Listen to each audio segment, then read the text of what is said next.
자, 나 65세 넘었다. 한번 손 들어봐. 65세 넘었다. 왜 손 안 들어? 여기 지금 다 내 눈에 보이는데 이렇게 많어. 자, 손 내리세요. 자, 이 중에 나 정말로 집 잡혀서 연금으로 생활하고 있다면 손 들어보세요. 지금 한 분, 두 분, 그러니까 제 말이 세 분, 네 분, 제 말이 맞아요. 지금 여기 한 1000여 분 있는데 거의 100명 중에 한 명만 집을. 그런데 이 집 잡혀서 사는 분과 집 안 잡혀서 자식한테 물려주겠다는 분하고 삶의 질은 또 달라요. 집 잡혀서 한 달에 150만 원에서 200만 원을 받아 사는 사람들은요, 근심 걱정 하나도 없대요. 마음이 그렇게 편안하대요. 그런데 자식들 용돈 받고 집 물려줄 생각으로 용돈 받고 사는 분들은 어떤 딸은 자식이 10만 원도 갖다 주고 20만 원도 갖다 주고. 우리나라 평균 용돈이 10만 원이에요. 평균 부모님한테. 그럼 20만 원도 갖다 주고 30만 원도 갖다 줘. 근데 어떤 달은 100만 원도 갖다 줘. 100만 원도 갖다 주면 이 할머니가 그 돈을 못 써요. 왜 못 쓰는 줄 아세요? 다음 달에 얼마를 갖다 줄 줄 알고 이거 홀딱 닦았어. 그냥 계속 불안하게 사는 거야. 계속.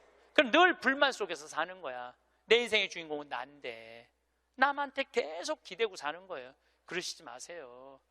내 강의를 듣고 정말로 당신 스스로 갈비를 사 먹으러 간 할머니들이 나한테 편지 많이 해요. 또 찾아도 많이 와요. 신부님 말대로 내 돈으로 사 먹어보니까 인생이 바뀌더래요. 어떻게 바뀌느냐면 더 이상 자식 기다리지 않게 되더래요. 그리고 더 이상 원망하지 않게 되더래요. 더 이상 섭섭한 거 없더래요.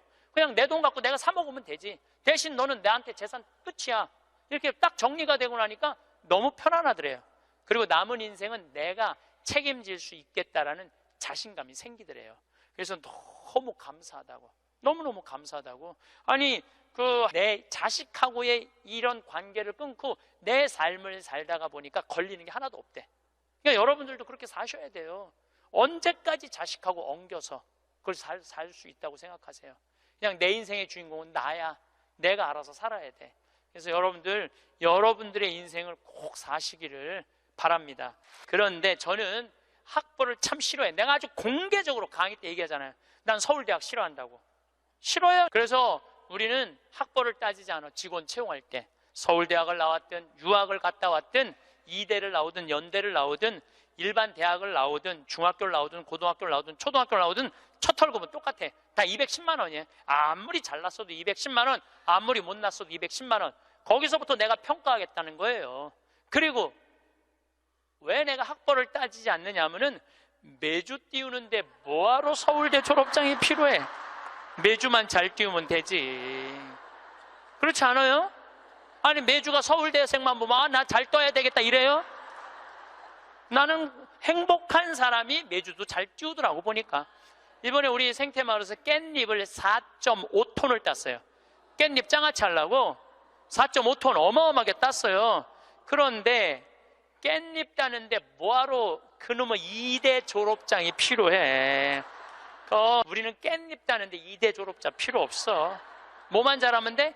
깻잎만 잘 따면 돼. 깻잎만. 우리 인간은 잘 죽으려면 잘 살아야 돼요. 잘 사는 사람이 죽을 때 행복하게 죽을 수 있습니다.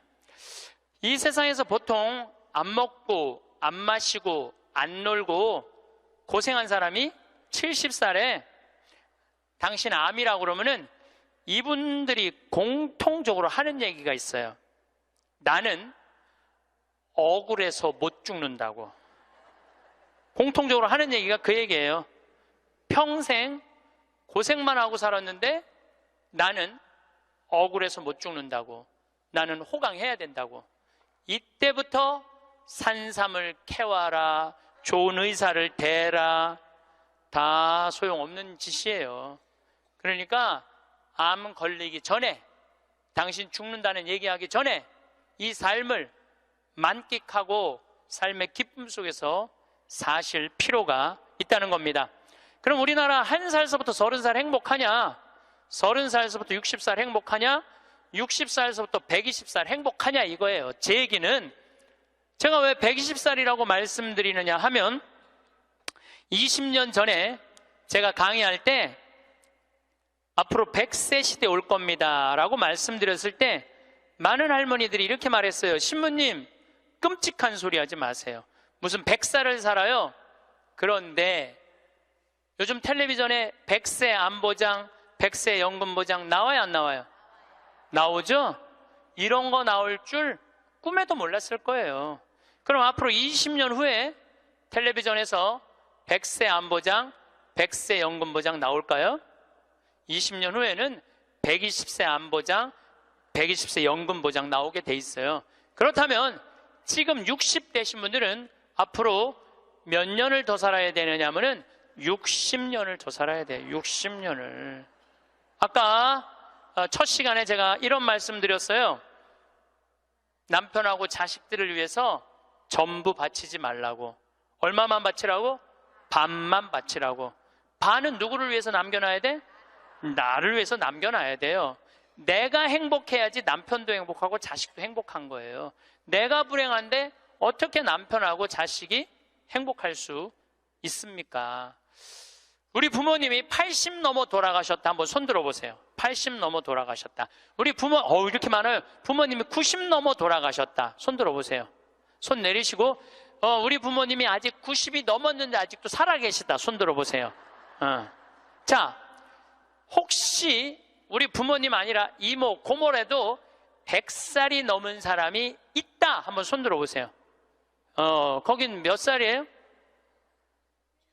104살. 그 뒤에 분은 101살?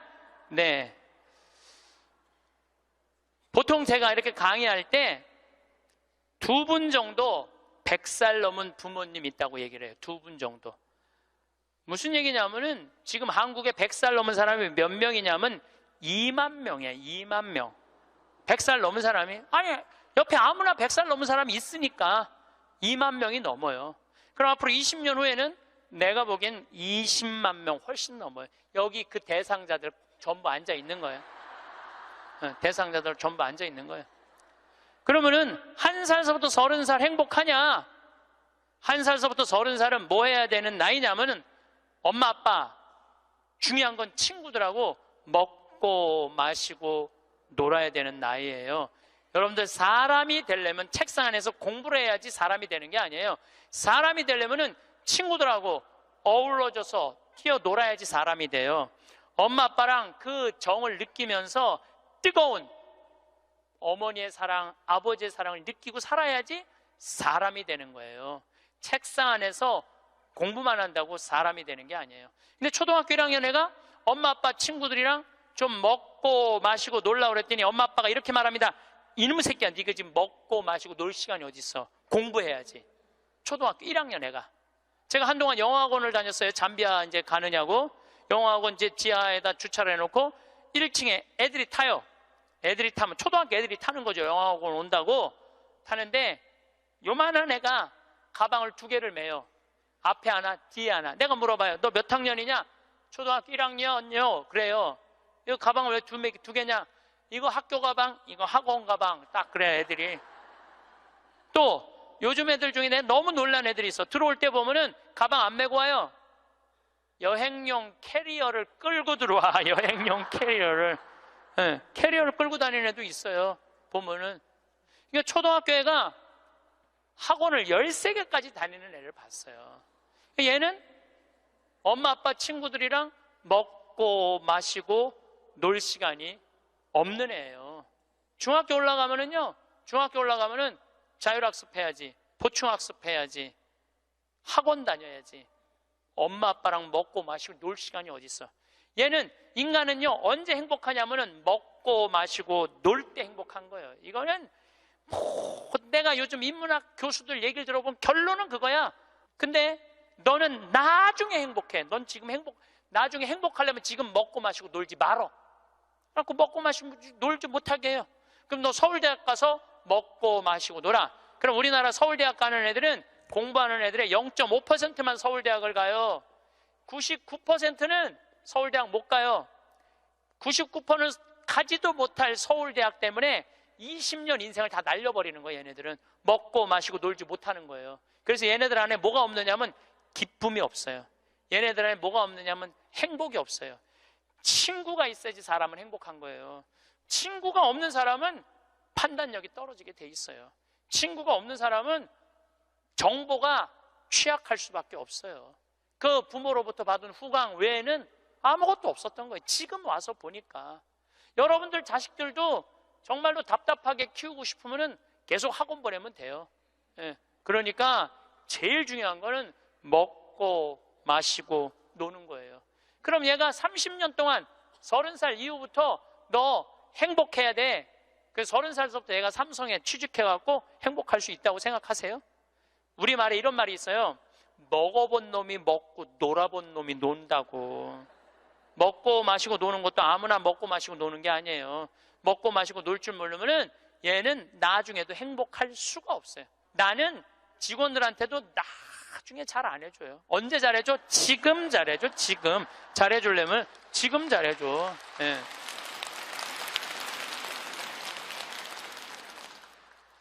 나는 가끔 무슨 공항에 20년 동안 청소하는 아줌마들 140만 원 월급 준다는 게 난 이해가 안 되더라고요. 그건 식구로 생각하는 게 아니에요. 우리 집에 와서 일하면은 내 식구인데 적어도 우리 집에서 일을 하면서 인간의 품위는 유지하고 살아야 될 거 아니에요. 그러니까 대우를 잘해줘요. 어제도 제가 새벽에 부모님하고 좀 어디를 좀 갈 일이 있어갖고 새벽 4시에 집을 나오는데 별이 이게 여러분들하고 같이 나누고 싶어. 근데 새벽 4시에 평창에 있어야 돼. 그 시간에 얼마나 영롱하고 아름다운지 참 좋아요. 너무너무 행복한 곳이에요, 우리 생태마을. 그런데 우리 생태마을에 누가 남아서 일을 하느냐, 가만히 봤더니 이제까지 200명도 더 왔다 가고 이력서도 이렇게 쌓여 있어요. 취직하겠다고. 근데 결국은 어떤 사람이 남아있느냐 하면은 부모님하고 친구들하고 어렸을 때 먹고 마시고 논 애들이 남아서 일하더라고요. 간혹 저한테 신부님, 우리 애가 우울증이에요. 우리 애가 왕따 당했어요. 우리 애가 컴퓨터 중독이에요. 우리 애가 알코올 중독이에요. 신부님, 사람 하나 살리는 셈 치고 우리 애 좀 받아주세요. 내가 또 마음이 약하니까 받아줘요. 받아주면은 3개월 이상을 못 버텨요. 본인이 그런다고 생태마을의 환경이 아무리 좋아도 그렇게 내가 아까 얘기했죠. 먹어본 놈이 먹고 놀아본 놈이 노는 거라고. 어렸을 때 불행하게 자란 애들은요, 그 공동체 안에서 직장생활 못해요. 아니, KBS에서도 실험을 했잖아요. IQ 좋은 애, 성적 좋은 애, 생활기록부 좋은 애, 이거 쉽게 말하면 먹고 마시고 노는 애. 초등학교 6학년 때 요 성적표를 가지고 30년 후에 추적을 해봤어요. 누가 행복하게 사나? 그랬더니 IQ 좋은 애도 아니고 성적 좋은 애도 아니고 뭐 좋은 애야? 생활기록부 좋은 애, 먹고 마시고 노는 애들이요, 결국은 잘 살더라 이거예요. 결국은. 그러니까 여러분들 자식들한테 너 공부 잘해야지 행복하다는 얘기는 틀린 얘기예요. 이 얘기가 핀란드에서는 이미 결론이 난 거예요. 핀란드는 초등학교 입학 조건이 뭔지 아세요? 잘 노는 애. 잘 노는 애가 입학 조건이에요. 입학 이제 학생들 뽑으려고 전부 다 애들이 와 있잖아요. 근데 놀이시설을 딱 놀게 해요. 근데 한 애가 안 놀아. 그럼 부모 불러갖고 뭐라고 그러는지 알아요? 얘 유치원에 다시 보내라고. 왜? 우리 애가 유치원에 가? 얘는 지금 노는 법을 모른다고. 놀아야지 사람이 되는 거예요. 놀아야지.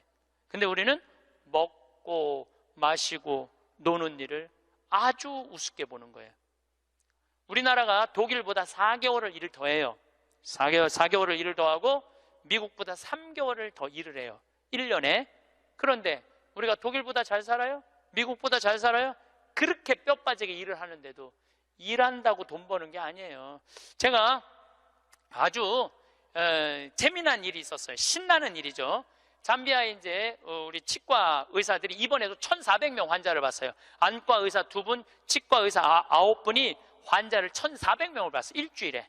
어마어마하게 환자를 봤죠. 근데 이제 그 의사 4년째 나 따라다니는 의사가 나 가기 전에는 맨날 신부님, 나 비행기에서 떨어져서 죽었으면 좋겠어요. 차가 와서 쳐서 죽었으면 좋겠어. 그랬던 의사예요. 근데 잠비아 봉사활동 가면서부터 사는 게 즐거운 거야. 내 걸 나누니까 자기 존재의 의미가 있는 거예요. 근데 이 의사가 참 돈을 많이 버는 의사예요. 그런데 왜 죽고 싶으냐?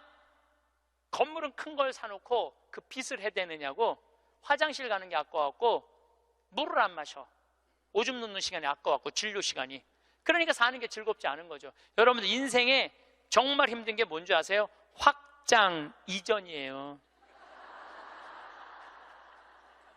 여러분들 괜히 아파트 20평에서 40평 넓혀가는 거, 장사 잘 되는 가게 10평에서 40평 넓혀가는 거 다 고통의 시작이야.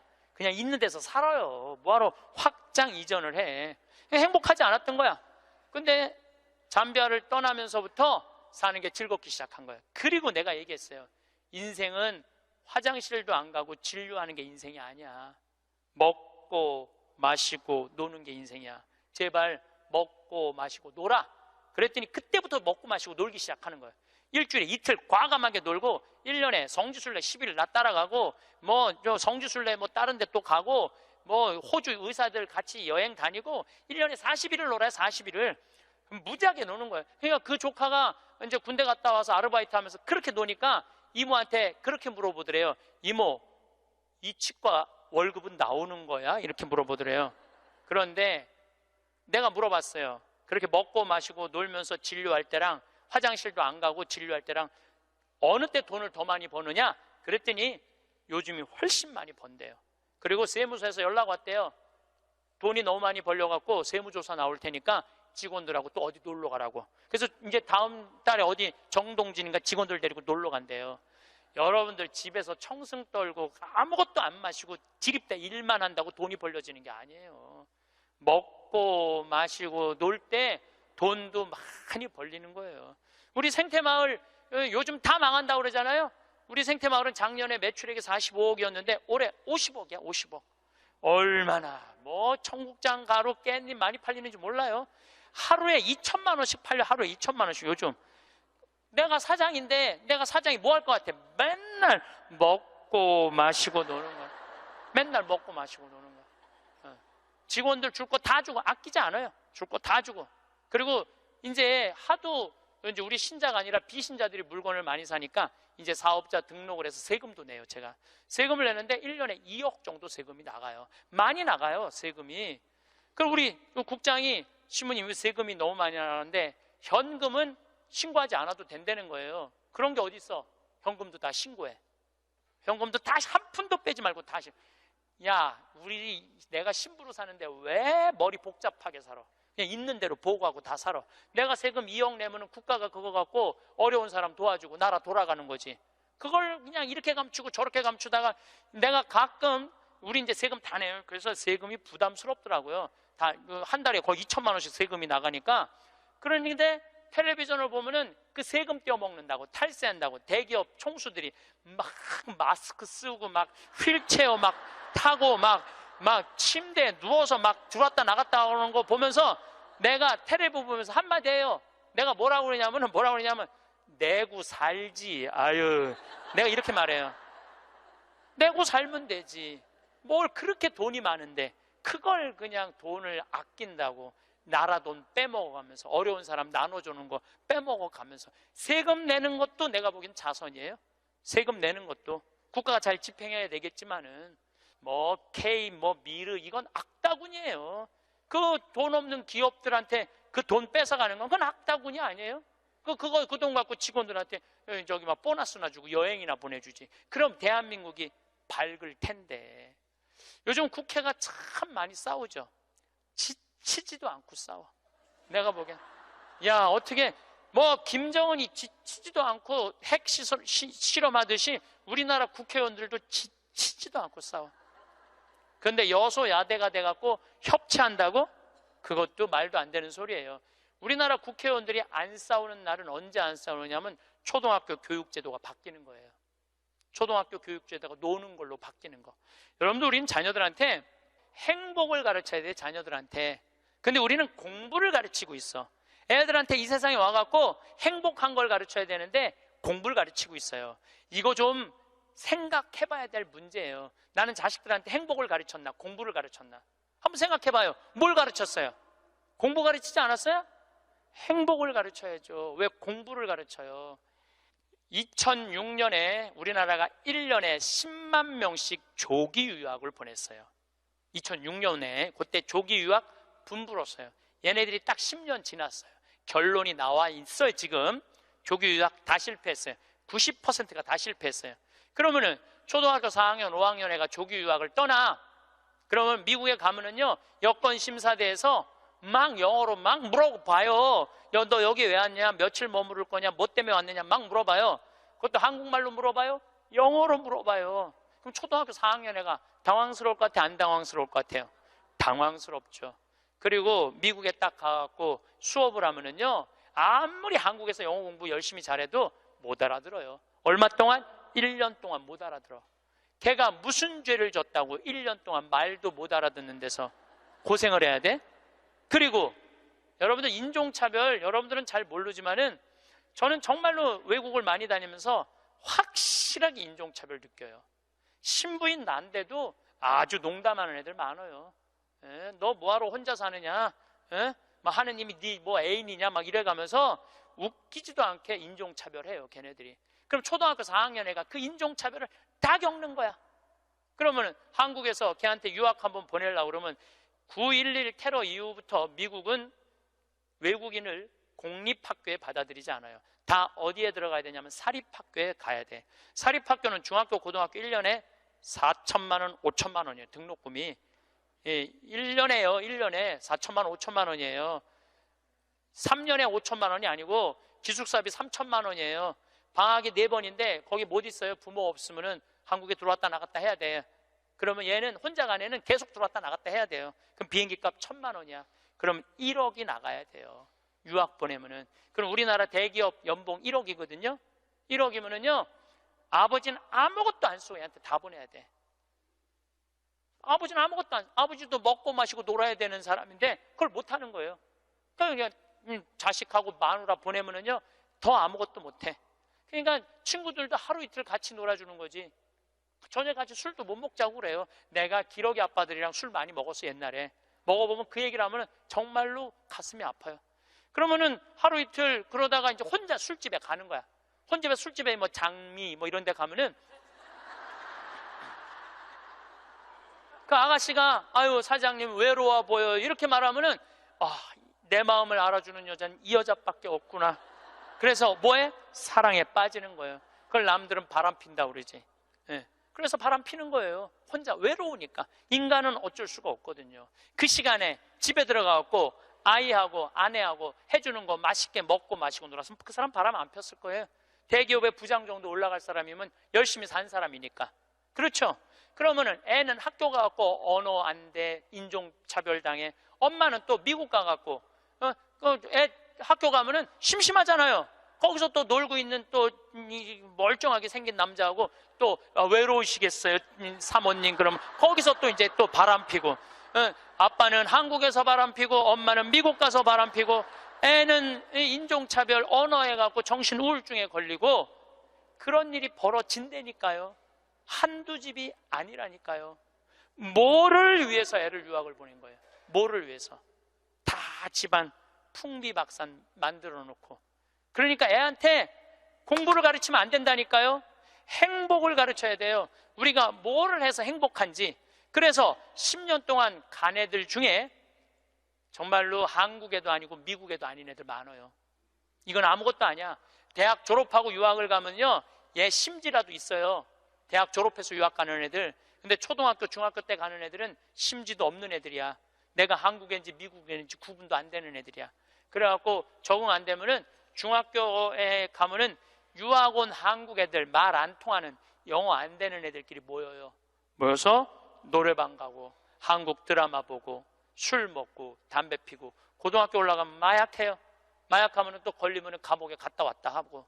정말로 이 아이의 출세를 위해서, 이 아이의 미래를 위해서 유학을 보냈는데 아버지도 바람피고 엄마도 바람피고 애는 마약하고.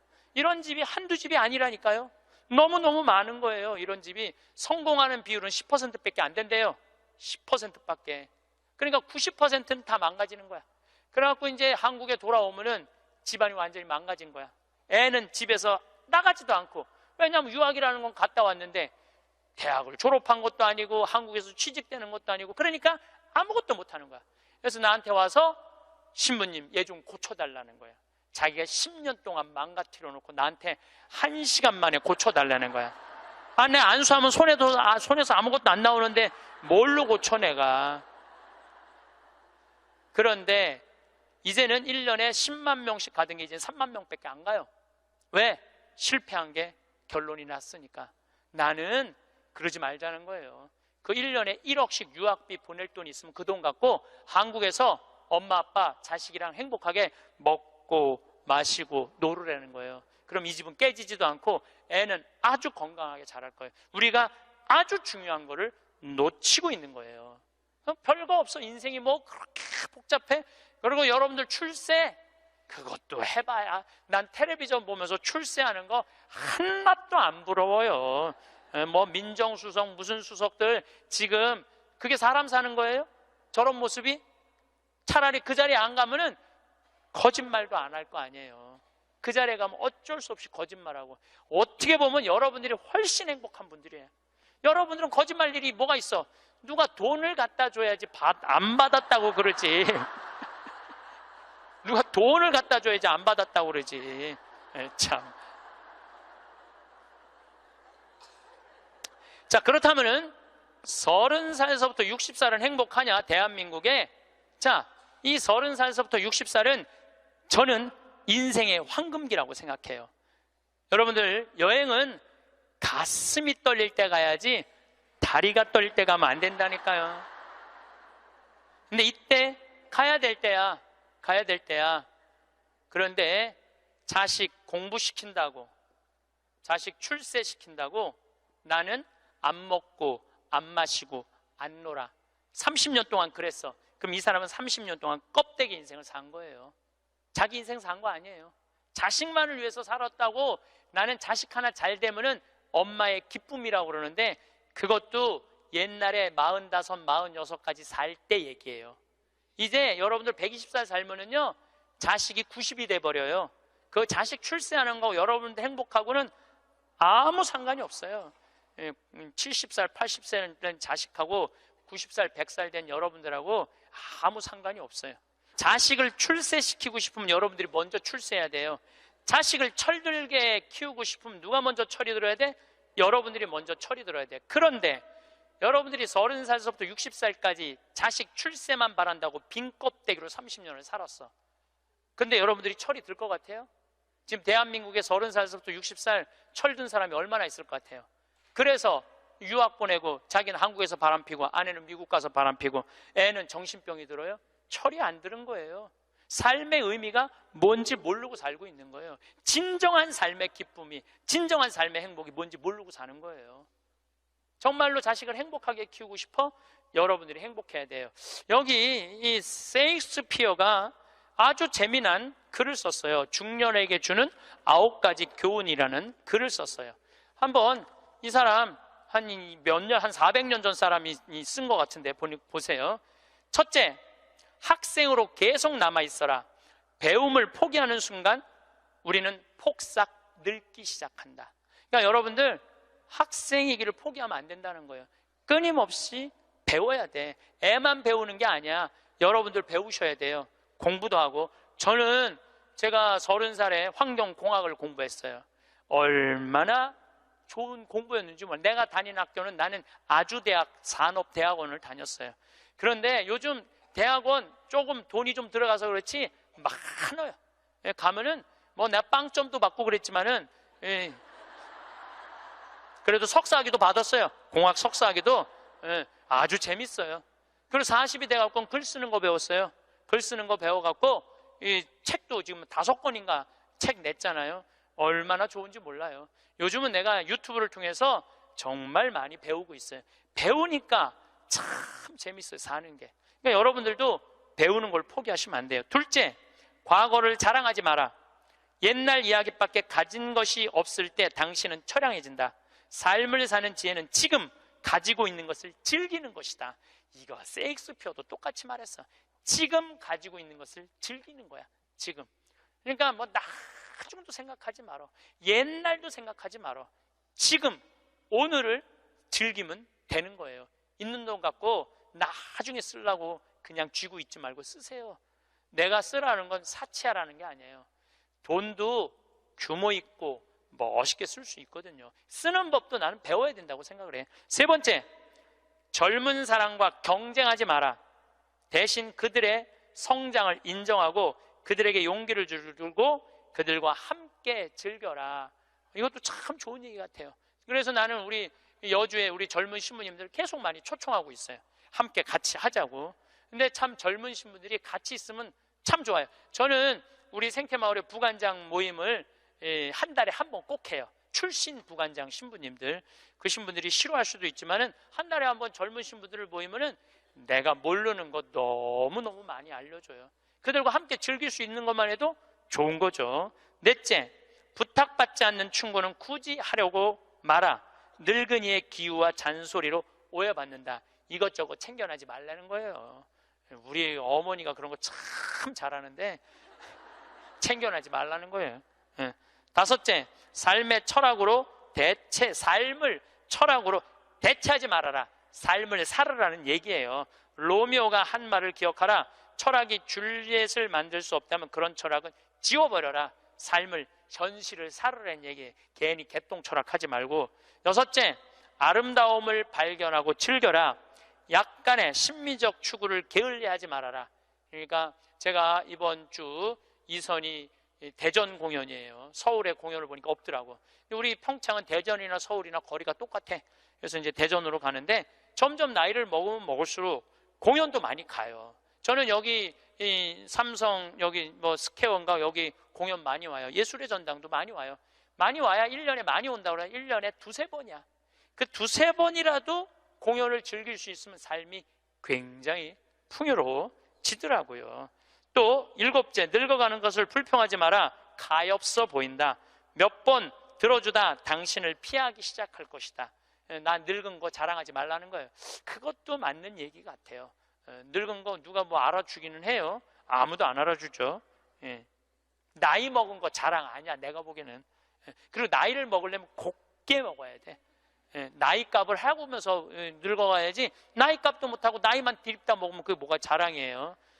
여덟 번째, 젊은 사람에게 세상을 다 넘겨주지 말아라. 이건 뭐냐면 재산 주지 말라는 거예요. 그들에게 다 주는 순간 천덕꾸러기가 될 것이다. 여러분들 아까 제가 말씀드렸죠? 자식하고 남편한테 다 주지 말고 얼마만 주라고? 반만 주세요. 항상 오늘부터 마음도 반만 주세요. 다 주지 말고. 두 딸에게 배신당한 리어 왕처럼 춥고 배고픈 노년을 보내며 두 딸에게 죽게 될 것이다. 이 리어 왕이라는 이 셰익스피어 이 작품을 읽어보면 굉장히 재밌어요. 딸들한테 자기 왕권을 다 넘겨줘요. 왕권 넘겨준 딸 때문에 이 사람 죽어요. 왕이 결국은. 그러니까 여러분들도 자식들한테 다 넘겨주지 마세요. 여러분들의 인생을 사세요. 아직 여러분들 한참 남아있거든요. 아홉 번째, 죽음에 대해 자주 말하지 마라. 죽음보다 확실한 것은 없다. 인류 역사상 어떤 예외도 없었다. 확실히 오는 것을 일부러 맞으러 갈 필요는 없다. 삶을 탐닉해라. 그때까지 삶을 먹고 마시고 즐겨라, 이 얘기예요. 먹고 마시고 즐겨라. 우리는 살기 위해 여기에 왔노라. 즐겁게 살라고 여기에 온 거라는 얘기예요. 그러니까 이 30부터 60까지 여러분들은 나는 자식을 위해서 아무것도 안 한다, 이런 생각하지 말라는 거예요. 내 삶을 살아가라는 거예요. 그러면 60살서부터 120살은 행복하냐? 60살서부터 120살 나는 자식한테 바라는 거 하나도 없어. 나는 보상 심리가 없어. 이거 다 거짓말이에요. 자식한테 왜 바라는 게 없어요? 얼마나 많이 바라는데요. 자식이 용돈 안 갖다 주고 전화 안 하고 찾아오지 않으면 섭섭하다고 얘기합니다. 여기 있는 분들 다 그렇게 얘기해요. 얘기 안 하는 분들 거의 없다고 보면 돼요. 그런데 여러분들 60살서부터 120살까지 어떻게 자식이 60년 동안 효도를 할 수가 있어요? 그게 가능하다고 그런 생각 드세요? 나는 60년 동안 효도 받아 먹을 거야. 60살서부터 120살까지. 이거는 있을 수 없는 얘기예요. 그리고 늙어서 자식이 효도하면 행복하고 자식이 효도하지 않으면 불행하고. 왜? 늙어서 행복을 자식한테 떠넘겨. 그냥 내가 행복하면 안 돼요? 왜 자식한테 그거 힘든 걸 넘겨요? 그리고 여러분들 자식들 중에 여러분들 집에 태어나고 싶어서 태어난 놈은 한 놈도 없어요. 여러분들이 좋아서 난 거지. 그러니까 뭘로 끝내야 되냐면 키운 걸로 끝내야 돼. 그런데 보상 심리가 있어요. 내 자식이 의사야. 그러면 내 주머니에 돈이 1,000만 원 있어도 이 할머니 절대 너 돈으로 가서 안 사 먹어. 뭐라고 그러냐면, 왜 내가 내 돈 주고 사 먹어? 잘난 의사 있는데 나는 의사 아들이 와서 사줄 때까지 나는 기다릴 거야. 기다려. 1년이고 2년이고 기다려. 의사 아들이 와서 사줄 때까지. 근데 여러분들 자식이 무슨 무당이야? 막 수술하다가 엄마가 오늘 갈비 먹고 싶어 하네? 내가 가서 갈비 사줘야지. 전화해요. 엄마, 내가 막 수술하다가 생각이 나는데 엄마 오늘 갈비 먹고 싶었지? 내가 오늘 가서 사줄게 라고 전화하는 자식은 대한민국에 단 한 명도 없습니다. 지금 70, 80 된 나 갈비 먹고 싶은 거 누구만 알아? 나만 알아요. 여러분들 이걸 아셔야 돼요. 여러분들은 자식 생각밖에 없지만 자식은 여러분들 생각 없어요. 그건 확실합니다. 왜냐면 이게 실험의 결과가 나왔어요. 어떤 실험을 했느냐면 요즘은 사랑의 감정을 촬영할 수 있대요. 그래갖고 할머니들한테 젊은 자식들 사진을 보여주고 뇌파 촬영을 해보니까 막 그냥 뇌파가 난리도 아니라는 거예요. 자식 사랑의 감정, 잘된 자식은 좋아갖고 막 난리고 못된 자식은 그게 안타까워갖고 막 난리가 아니라는 거예요. 그러니까 여러분들은 지금 자식 보면은 내가 막 진동을 해, 사랑의 감정이. 그런데 자식한테 늙은 엄마 사진을 보여주고 뇌파 촬영을 해보니까 아무 반응이 안 일어나는데, 내가 이거 KBS에서 봐서, KBS에서 의사들이 실험하는 거를. 그러니까 여러분들은 자식 생각하는 거하고 자식이 여러분들 생각하는 거하고는 이건 차원이 달라요. 차원이. 정말 생각 없어요. 저도 어머니 아버지 86, 84살이에요. 그런데 내가 막 신부됐을 때 어머니 60이었을 때 어머니가 그랬어. 늙으면 죽어야 된다고. 그때 이제 효도할 때가 됐는데 죽으면 안 되지. 그래갖고 어머니 아버지 모시고 파리, 로마, 이스라엘, 베이징, 우리나라 금강산, 백두산, 우리나라 좋대는 데 온천 다 모시고 다녔어요. 왜 모시고 다녔느냐 하면 죽는다니까. 빨리 보여줘야 될 거 아니야. 죽기 전에 5년 동안. 근데 요즘은 어머니가 늙으면 죽어야 돼 그 소리 하면 막 화가 나요. 왜 화가 나냐면 그 얘기한 지 24년이 지났어. 24년. 죽을 기미가 안 보여요. 요즘 어떻게 잘 드셔서 그런지 완전히 얼굴이 새색시 같아. 새색시. 얼마나 이쁜지 몰라. 그래 죽겠어요? 안 죽어요. 그럼 24년을 내가 효도를 할 것 같아요? 5년 하고 끝났어요. 나도 5년 하고. 요즘은 나 강의 막 다니다 보면 한 달 동안 한 번도 생각 안 할 때 있어요. 한 번도. 근데 어머니는 아침에 일어나고 제일 먼저 나 위해서 묵주기도 20도 안 한대요. 하루 종일 아들 생각하는 거지. 집에 가보면 온통 내 사진이야. 그냥 온통 내 사진. 그런데 놀라운 건 우리 사제관은 어머니 아버지 사진 하나도 없어요. 하나도. 그런데 나만 그렇겠어요? 여러분들 자식들 먹고 살기 바쁜데 생각 안 해요. 그러니까 이제 내 인생의 주인공은 누구라고 생각하면 돼? 나라고 생각하면 돼. 우리나라 노인이 지금 700만 명이에요. 65세 이상이. 그러면은 부부가 산다고 하면 350만 세대죠? 350만 세대 중에 집 잡혀서 주택연금으로 사는 세대는 3만 5천 세대. 할머니 중에 내 강의에 딱 맞는 할머니 한 분 오셨어. 여기 여의도에 사는 분인데 개신교 다니는 분이야. 순복음교회 다닌대요. 빌딩이 3개가 있대. 우리 집에 왔는데 하여튼 에쿠스 900인가 리무진인가를 타고 왔는데 어마어마하게 좋은 차를 타고 왔어요. 에쿠스가 아니라 제너시스. 기사를 대갖고 왔어. 근데 그러는 거예요. 신부님, 내가 40에 혼자 대갖고 아들 셋을 키웠다는 거. 신부님 말대로 의사, 교수, 사장이라는 거예요. 근데 2년 전까지는 내가 너희들 그렇게 키웠는데 왜 나 한번 안 찾아오느냐. 맨날 원망했대요. 근데 어느 날 갑자기 내가 그러더래요. 늙어서 갈비 먹고 싶으면 지 돈으로 사 먹으라고. 왜 자식을 기다리느냐고. 근데 자기 돈으로 사 먹어보니까 더 이상 안 기다려지더래요. 섭섭한 거 없더래요. 그리고 사는 게 너무너무 즐겁더래.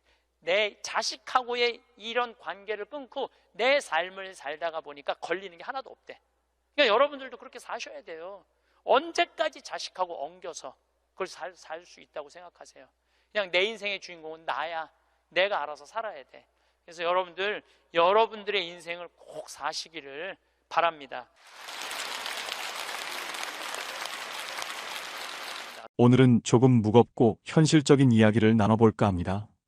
인간이라면 누구도 피할 수 없는 한 가지가 있죠. 우리 모두는 언젠간 늙고 병들어 죽게 마련입니다.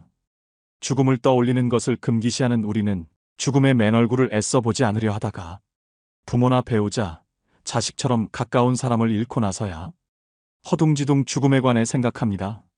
그러나 그것도 잠시, 산 사람은 살아야 한다며 또다시 현재에만 집중하지요. 하지만 우리 대부분은 호스피스 병동의 환자처럼 임종실의 주인공이 될 것입니다. 이처럼 우리 모두는 언젠가 죽음을, 사랑하는 이와의 영원한 이별을 준비해야 합니다. 사실 그보다 더 힘든 것은 죽음의 순간 작별 인사도 하지 못하는 것일 텐데요. 인간이 세상을 떠나기 전 때가 왔다는 것을 알 수 있다면 얼마나 좋을까요? 스스로 삶을 마무리하는 시간을 가질 수도 있고 사랑하는 사람의 마지막 순간을 지킬 수도 있을 것입니다. 인생이라는 웅장한 공연의 커튼이 내려가는 그 순간 여러분과 저는 무엇을 뜨겁게 느끼면서 육체와 이별하게 될까요? 임종 직전 대부분의 사람들에게 나타나는 공통점이 있다고 하는데요. 그래서 오늘은 임종 전 일어나는 대표적인 6가지 증상에 대해 살펴보려고 합니다. 오늘의 영상 끝까지 시청하시고 인생의 마지막 여정을 위한 해안을 얻으셨으면 좋겠습니다. 바로 시작하겠습니다. 우선 첫 번째로 수면 시간의 변화가 생깁니다. 길게는 약 한 달에서 짧게는 일주 전부터 수면 시간은 평소보다 길어지고 깨워도 별 반응을 하지 않습니다. 34일을 내리자고 잠깐 가족의 얼굴을 알아본 뒤 다시 깊은 잠에 빠져들기도 합니다. 마치 혼수 상태처럼 잠만 자는 것이 특징인데요. 보통 사람은 잠을 잠으로써 몸이 회복되는 작용이 일어나지만 임종 전 환자는 몸이 회복되는 것이 아니라 대사가 서서히 느려져 체내의 장기 기능이 떨어지고 있는 것을 의미합니다. 또 갑자기 이상한 말을 하기도 하며 이유 없는 공포감을 드러내기도 하는데요. 항상 의식에 반응이 없는 것은 아니기 때문에 의식이 명료할 때 하고 싶은 대화를 미리 해두는 것이 좋습니다. 두 번째는 피부가 변합니다. 임종 전의 피부 변화는 종종 발생할 수 있는 현상 중 하나입니다. 주로 다음과 같은 양상으로 나타날 수 있습니다. 첫째, 차가운 피부. 임종에 접어들면서 혈액순환이 감소하고 체온이 떨어지면서 손과 발, 얼굴 등이 특히 차가워질 수 있습니다. 둘째, 천진 및 발색 변화. 피부의 진피와 표피의 경계가 더욱 뚜렷해지고 피부가 창백해질 수 있습니다. 혈액순환이 감소하면서 발색 변화가 나타납니다. 셋째, 수족 부종. 종종 임종 전에는 심부전이나 체내 액체 이동에 변화가 생길 수 있어서 손과 발이 부어오를 수 있습니다. 넷째, 건조한 피부. 신체 대사가 감소하면서 피부가 건조해지는 것이 일반적입니다. 각 단계가 진행됨에 따라 피부가 푸르스름해 보이는 청색증이 나타나기 시작합니다. 임종 전 대표적인 증상 세 번째는 정신이 맑아집니다. 죽음에 다다르면 오히려 정신이 맑아지고 뚜렷해지는 모습을 보이는 경우가 여럿 있습니다. 보통 이런 현상은 노화로 죽음을 맞이하는 노인들에게서 많이 발견되는 증상입니다.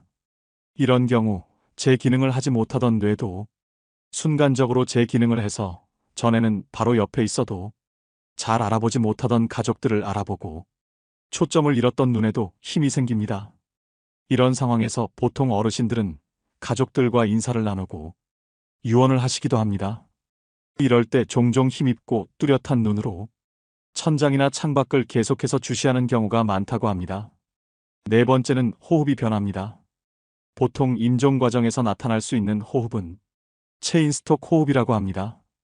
임종이 다다르면 숨을 몰아쉬고 또 잠시 멈췄다가 또 몰아쉬는 경우가 반복됩니다. 이런 경우 보통 임종 과정에 가까웠다고 보게 되고 자연스럽게 숨을 쉬지 못하고 목의 근육이나 턱, 가슴 근육 이런 것들을 많이 사용을 해서 숨을 쉬는 모습을 보입니다. 또 가래 끓는 소리가 나기도 하는데요. 죽음을 앞둔 사람은 가래를 삼키지도 뱉어내지도 못하게 되면서 목에 분비물이 쌓이게 됩니다. 따라서 숨을 쉴 때 가래 끓는 소리가 납니다. 영어에서는 죽음의 딸랑이라고 이를 뜻하는 단어가 있을 정도로 대표적인 임종의 신호이기도 합니다. 다섯 번째는 식욕 감소 및 갈증이 생깁니다. 임종 전 증상으로 며칠, 몇 주 동안 많은 사람들은 음식과 음료에 대한 욕구가 감소하는 것을 경험하는데요. 거식증으로 알려진 이러한 식욕부진은 신체 쇠퇴의 자연스러운 부분입니다. 몸이 필요한 것만 받아들이고 필요하지 않은 것은 배출합니다. 또 입이나 목이 건조해지고 입술이나 혀가 갈라지거나 침이 끈적끈적해집니다. 마지막 6번째는 변실금이 생깁니다. 임종전 환자는 소변색이 진해지고 양이 줄어들게 되는데요. 모든 근육의 힘이 서서히 풀리게 되면서 환자의 의지와는 상관없이 괄약근의 힘 조절 때문에 변실금이 생기곤 합니다. 임종이 가까워질수록 대변의 양이 많아지고 반대로 혈압은 저하되어 소변의 양은 줄어들게 됩니다. 여러분 어떠신가요? 말씀드린 증상은 죽음의 접근과 더불어 몸과 정신의 변화를 나타내며 종종 죽음의 문턱에서 받아들임과 평온을 준비하는 과정으로 볼 수 있습니다. 의식이 없고 표현을 할 수 없을 때를 대비해서 의식이 있을 때 가족분과 소중한 사람들에게 충분히 전할 말을 하셔야 후회가 남지 않습니다. 요양병원에서 간호사로 20년째 일하고 있는 김미옥 씨는 수많은 죽음을 목격하면서 깨닫게 된 경험이 있다고 하는데요. 한 어르신은 폐렴으로 오랜 병상 생활을 하셨다고 합니다. 고령의 이 할아버지는 죽음이 문턱에 있었는데도 불구하고 아무도 어르신을 찾아오는 사람이 없었다고 합니다. 이 간호사가 수소문을 해보니 할아버지께서 젊은 시절에 가정을 돌보지 못하고 가족에게 지은 죄가 많으셨다고 합니다. 그래서 모든 인연을 끊고 혼자 사셨다고 하는데요. 이 어르신은 육체적으로 이미 돌아가실 시점이 지났는데도 불구하고 억지로 숨을 버티고 있는 느낌을 받으셨답니다. 가족을 수소문해서 아내분이 찾아오셨고 아내분은 남편의 손을 꼭 붙잡고 내가 용서해 줄 테니 이제 편안히 가셔요라고 하니 그제야 할아버지는 눈을 감으셨다고 합니다. 다음은 나이 들수록 절대 입에 올리지 말아야 할 4가지에 관해 말씀드릴까 합니다. 나이 들수록 경험이 많아 더 잘 알고 간파하는 능력도 뛰어나지만 이것이 오히려 자신의 발목을 잡는 경우가 발생합니다. 부주의하게 대화를 진행하다 보면 상대방의 기분을 상하게 하거나 불필요한 갈등을 야기하는 말을 할 때가 있습니다. 나이, 권위, 경험으로 밀어붙였다가 두고두고 후회로 남거나 한순간에 사람이 가벼워지고 존경과 권위까지 확 끌어내리는 경우도 있습니다. 이러한 상황을 피하려면 나이가 들수록 절대로 입에 올리지 말아야 할 것이 있습니다. 문제는 특별한 것뿐만 아니라 의외로 평상시에 쉽게 하고 편하게 해왔던 것 중에서도 이것이 있었다는 것입니다. 상대의 마음이 극명하게 돌아서게 만든 이것은 무엇일까요? 첫 번째, 억측. 뭐 좀 사면 경제관념이 없다. 친구와 돈 이체가 잦으면 무엇에 빠져 있다며 걱정을 한가득하다 마침내 자녀를 불러놓고 다그치는 부모가 있습니다. 발끈하는 자녀의 태도에 찔리니까 더 성낸다고 말했지만 결국 자신이 오해했다는 것만 확인하고 끝났습니다.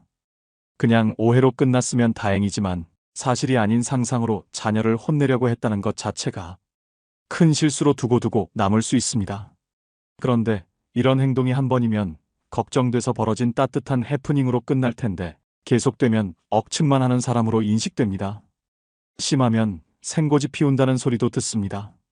가정뿐만 아니라 사회에서도 억측 때문에 사람이 우스워지는 경우가 있습니다. 제법 나이도 먹은 사람이 상대에게 확인하지 않은 것을 사실처럼 말하면 그 순간 권위가 떨어지고 경솔한 사람으로 인식됩니다.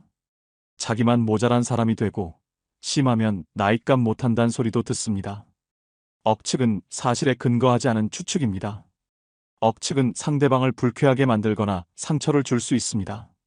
또한 억측은 사실에 근거하지 않은 추측이기 때문에 문제를 해결하는 데 도움이 되지 않습니다. 오히려 문제를 악화시킬 수 있습니다. 억측을 하는 이유는 다양합니다.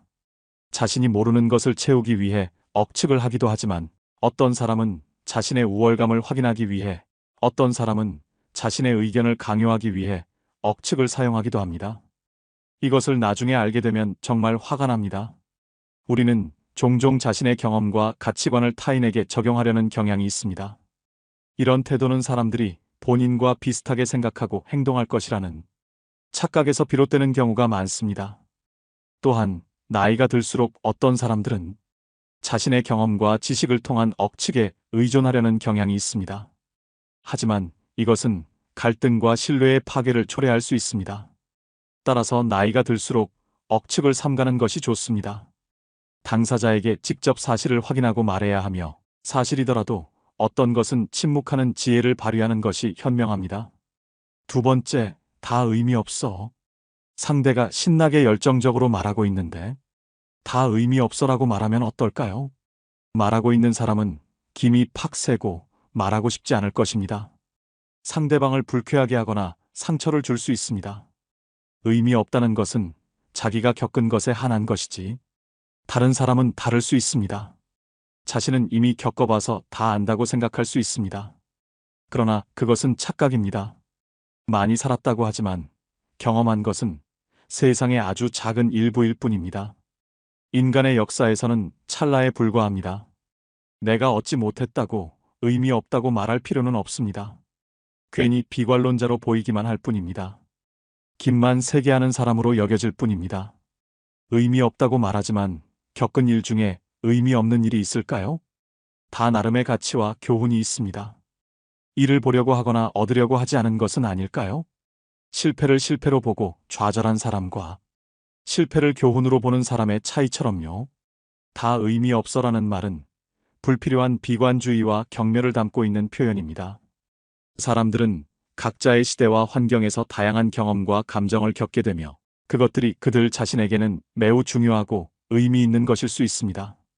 특히 젊은 사람들은 새로운 아이디어나 관점을 가지고 있는 경우가 많아 다 의미 없어라는 말은 그들의 열정이나 흥미를 저하시킬 수 있습니다. 그들의 독창성과 열정을 무시하거나 경시한다는 오해를 부를 수 있습니다.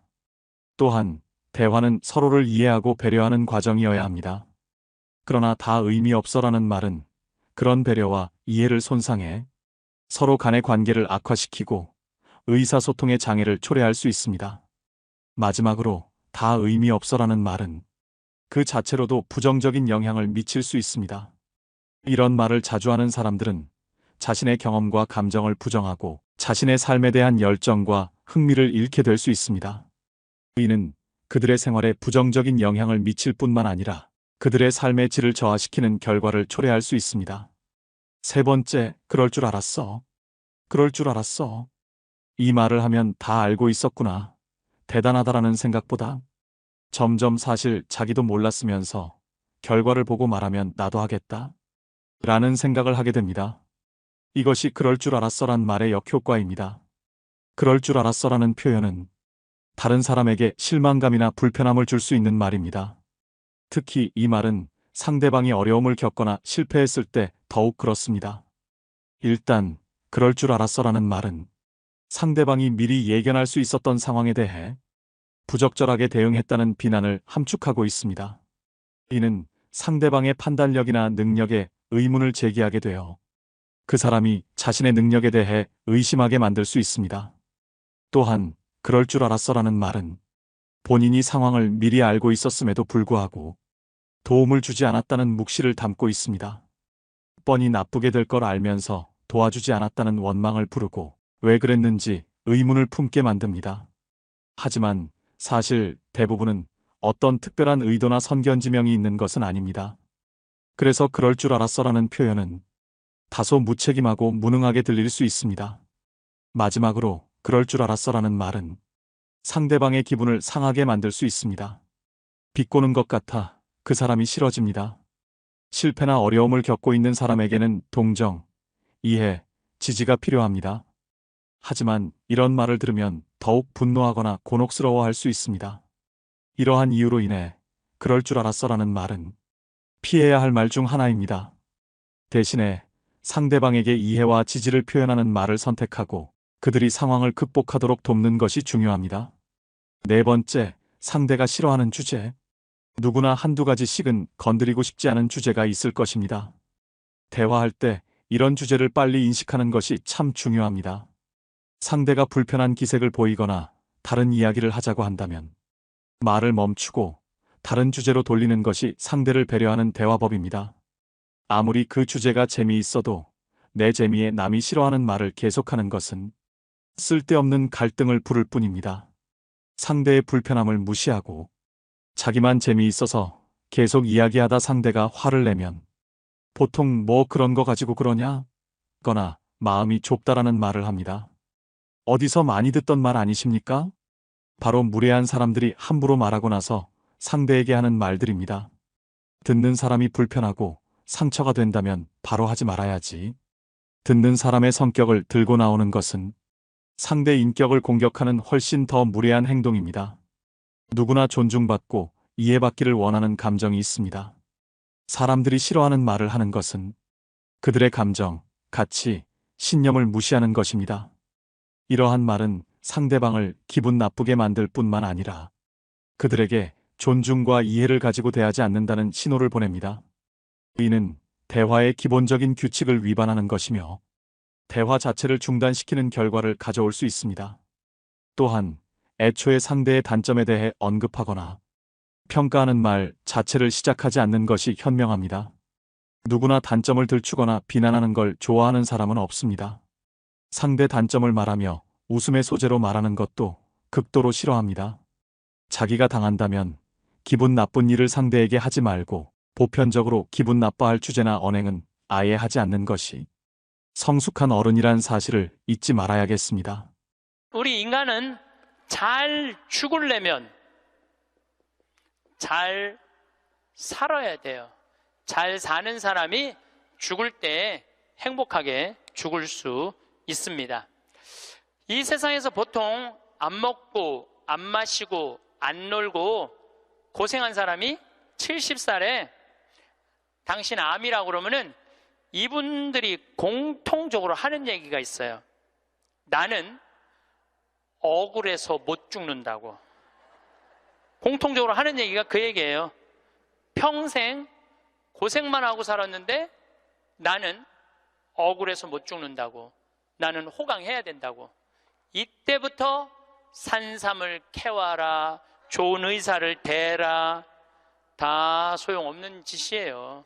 그러니까 암 걸리기 전에, 당신 죽는다는 얘기하기 전에 이 삶을 만끽하고 삶의 기쁨 속에서 사실 필요가 있다는 겁니다. 그럼 우리나라 1살서부터 30살 행복하냐? 30살서부터 60살 행복하냐? 60살서부터 120살 행복하냐 이거예요. 제 얘기는 제가 왜 120살이라고 말씀드리느냐 하면 20년 전에 제가 강의할 때 앞으로 100세 시대 올 겁니다 라고 말씀드렸을 때 많은 할머니들이 이렇게 말했어요. 신부님, 끔찍한 소리 하지 마세요. 무슨 100살을 살아요? 그런데 요즘 텔레비전에 100세 안보장, 100세 연금보장 나와요, 안 나와요? 나오죠? 이런 거 나올 줄 꿈에도 몰랐을 거예요. 그럼 앞으로 20년 후에 텔레비전에서 100세 안보장, 100세 연금보장 나올까요? 20년 후에는 120세 안보장, 120세 연금보장 나오게 돼 있어요. 그렇다면 지금 60대신 분들은 앞으로 몇 년을 더 살아야 되느냐 하면은 60년을 더 살아야 돼요. 60년을. 아까 첫 시간에 제가 이런 말씀 드렸어요. 남편하고 자식들을 위해서 전부 바치지 말라고. 얼마만 바치라고? 반만 바치라고. 반은 누구를 위해서 남겨놔야 돼? 나를 위해서 남겨놔야 돼요. 내가 행복해야지 남편도 행복하고 자식도 행복한 거예요.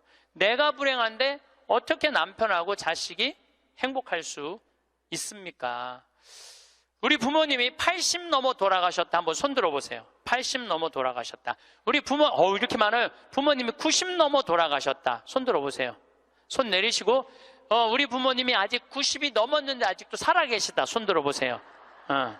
자, 혹시 우리 부모님 아니라 이모, 고모라도 100살이 넘은 사람이 있다. 한번 손 들어보세요. 거긴 몇 살이에요?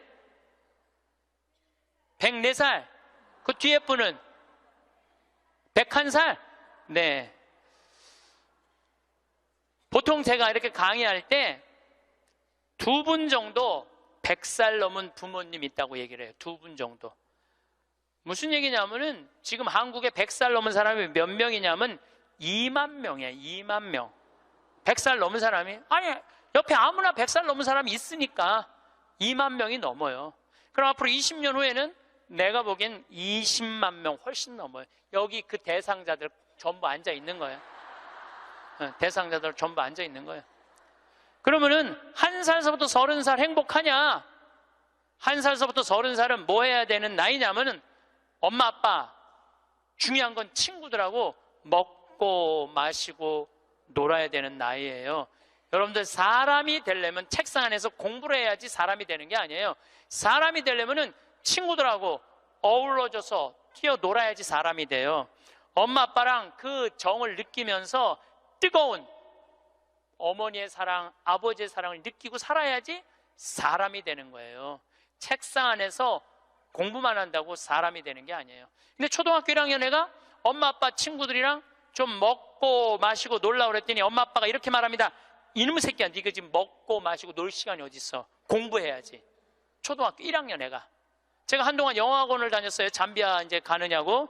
영어학원 이제 지하에다 주차를 해놓고 1층에 애들이 타요. 애들이 타면, 초등학교 애들이 타는 거죠. 영어학원 온다고 타는데 요만한 애가 가방을 2개를 매요. 앞에 하나, 뒤에 하나. 내가 물어봐요. 너 몇 학년이냐? 초등학교 1학년요. 그래요. 이거 가방을 왜 2개냐? 이거 학교 가방, 이거 학원 가방. 딱 그래, 애들이.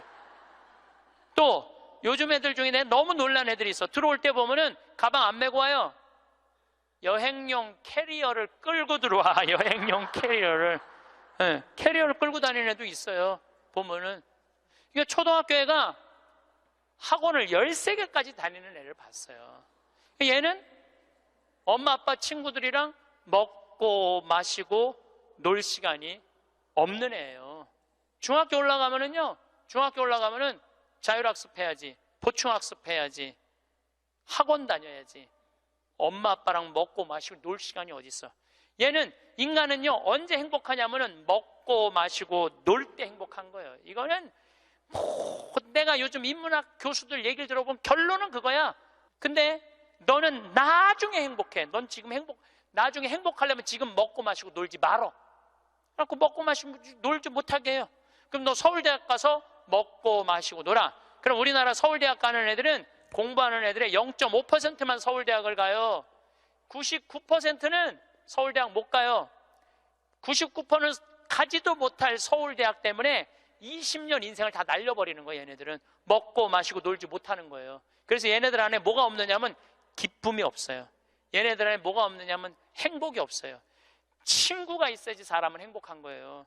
친구가 없는 사람은 판단력이 떨어지게 돼 있어요. 친구가 없는 사람은 정보가 취약할 수밖에 없어요. 그 부모로부터 받은 후광 외에는 아무것도 없었던 거예요. 지금 와서 보니까. 여러분들 자식들도 정말로 답답하게 키우고 싶으면 계속 학원 보내면 돼요. 예. 그러니까 제일 중요한 거는 먹고 마시고 노는 거예요. 그럼 얘가 30년 동안 30살 이후부터 너 행복해야 돼. 그래서 30살부터 얘가 삼성에 취직해갖고 행복할 수 있다고 생각하세요? 우리말에 이런 말이 있어요.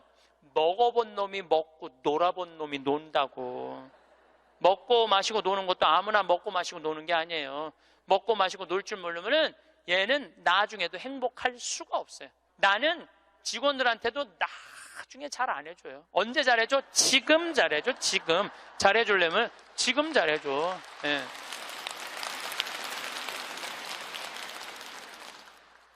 나는 가끔 무슨 공항에 20년 동안 청소하는 아줌마들 140만 원 월급 준다는 게 난 이해가 안 되더라고요. 그건 식구로 생각하는 게 아니에요. 우리 집에 와서 일하면은 내 식구인데 적어도 우리 집에서 일을 하면서 인간의 품위는 유지하고 살아야 될 거 아니에요. 그러니까 대우를 잘해줘요. 어제도 제가 새벽에 부모님하고 좀 어디를 좀 갈 일이 있어갖고 새벽 4시에 집을 나오는데 별이 이게 여러분들하고 같이 나누고 싶어. 근데 새벽 4시에 평창에 있어야 돼. 그 시간에 얼마나 영롱하고 아름다운지 참 좋아요. 너무너무 행복한 곳이에요, 우리 생태마을. 그런데 우리 생태마을에 누가 남아서 일을 하느냐, 가만히 봤더니 이제까지 200명도 더 왔다 가고 이력서도 이렇게 쌓여 있어요. 취직하겠다고. 근데 결국은 어떤 사람이 남아있느냐면은 부모님하고 친구들하고 어렸을 때 먹고 마시고 논 애들이 남아서 일하더라고요. 간혹 저한테 신부님 우리 애가 우울증이에요. 우리 애가 왕따 당했어요. 우리 애가 컴퓨터 중독이에요. 우리 애가 알코올 중독이에요. 신부님 사람 하나 살리는 셈 치고 우리 애 좀 받아주세요.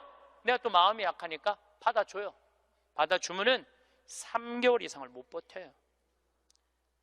본인이 그런다고 생태마을의 환경이 아무리 좋아도 그렇게 내가 아까 얘기했죠. 먹어본 놈이 먹고 놀아본 놈이 노는 거라고. 어렸을 때 불행하게 자란 애들은요, 그 공동체 안에서 직장생활 못해요. 아니 KBS에서도 실험을 했잖아요. IQ 좋은 애, 성적 좋은 애, 생활기록부 좋은 애, 이거 쉽게 말하면 먹고 마시고 노는 애. 초등학교 6학년 때 요 성적표를 가지고 30년 후에 추적을 해봤어요. 누가 행복하게 사나? 그랬더니 IQ 좋은 애도 아니고 성적 좋은 애도 아니고 뭐 좋은 애야? 생활기록부 좋은 애, 먹고 마시고 노는 애들이요, 결국은 잘 살더라 이거예요. 결국은. 그러니까 여러분들 자식들한테 너 공부 잘해야지 행복하다는 얘기는 틀린 얘기예요. 이 얘기가 핀란드에서는 이미 결론이 난 거예요. 핀란드는 초등학교 입학 조건이 뭔지 아세요? 잘 노는 애. 잘 노는 애가 입학 조건이에요. 입학에 이제 학생들 뽑으려고 전부 다 애들이 와 있잖아요. 근데 놀이시설을 딱 놀게 해요. 근데 한 애가 안 놀아. 그럼 부모 불러갖고 뭐라고 그러는지 알아요? 얘 유치원에 다시 보내라고. 왜 우리 애가 유치원에 가? 얘는 지금 노는 법을 모른다고. 놀아야지 사람이 되는 거예요. 놀아야지. 근데 우리는 먹고 마시고 노는 일을 아주 우습게 보는 거예요. 우리나라가 독일보다 4개월을 일을 더 해요. 4개월을 일을 더 하고 미국보다 3개월을 더 일을 해요. 1년에. 그런데 우리가 독일보다 잘 살아요? 미국보다 잘 살아요? 그렇게 뼈 빠지게 일을 하는데도 일한다고 돈 버는 게 아니에요. 제가 아주 재미난 일이 있었어요. 신나는 일이죠.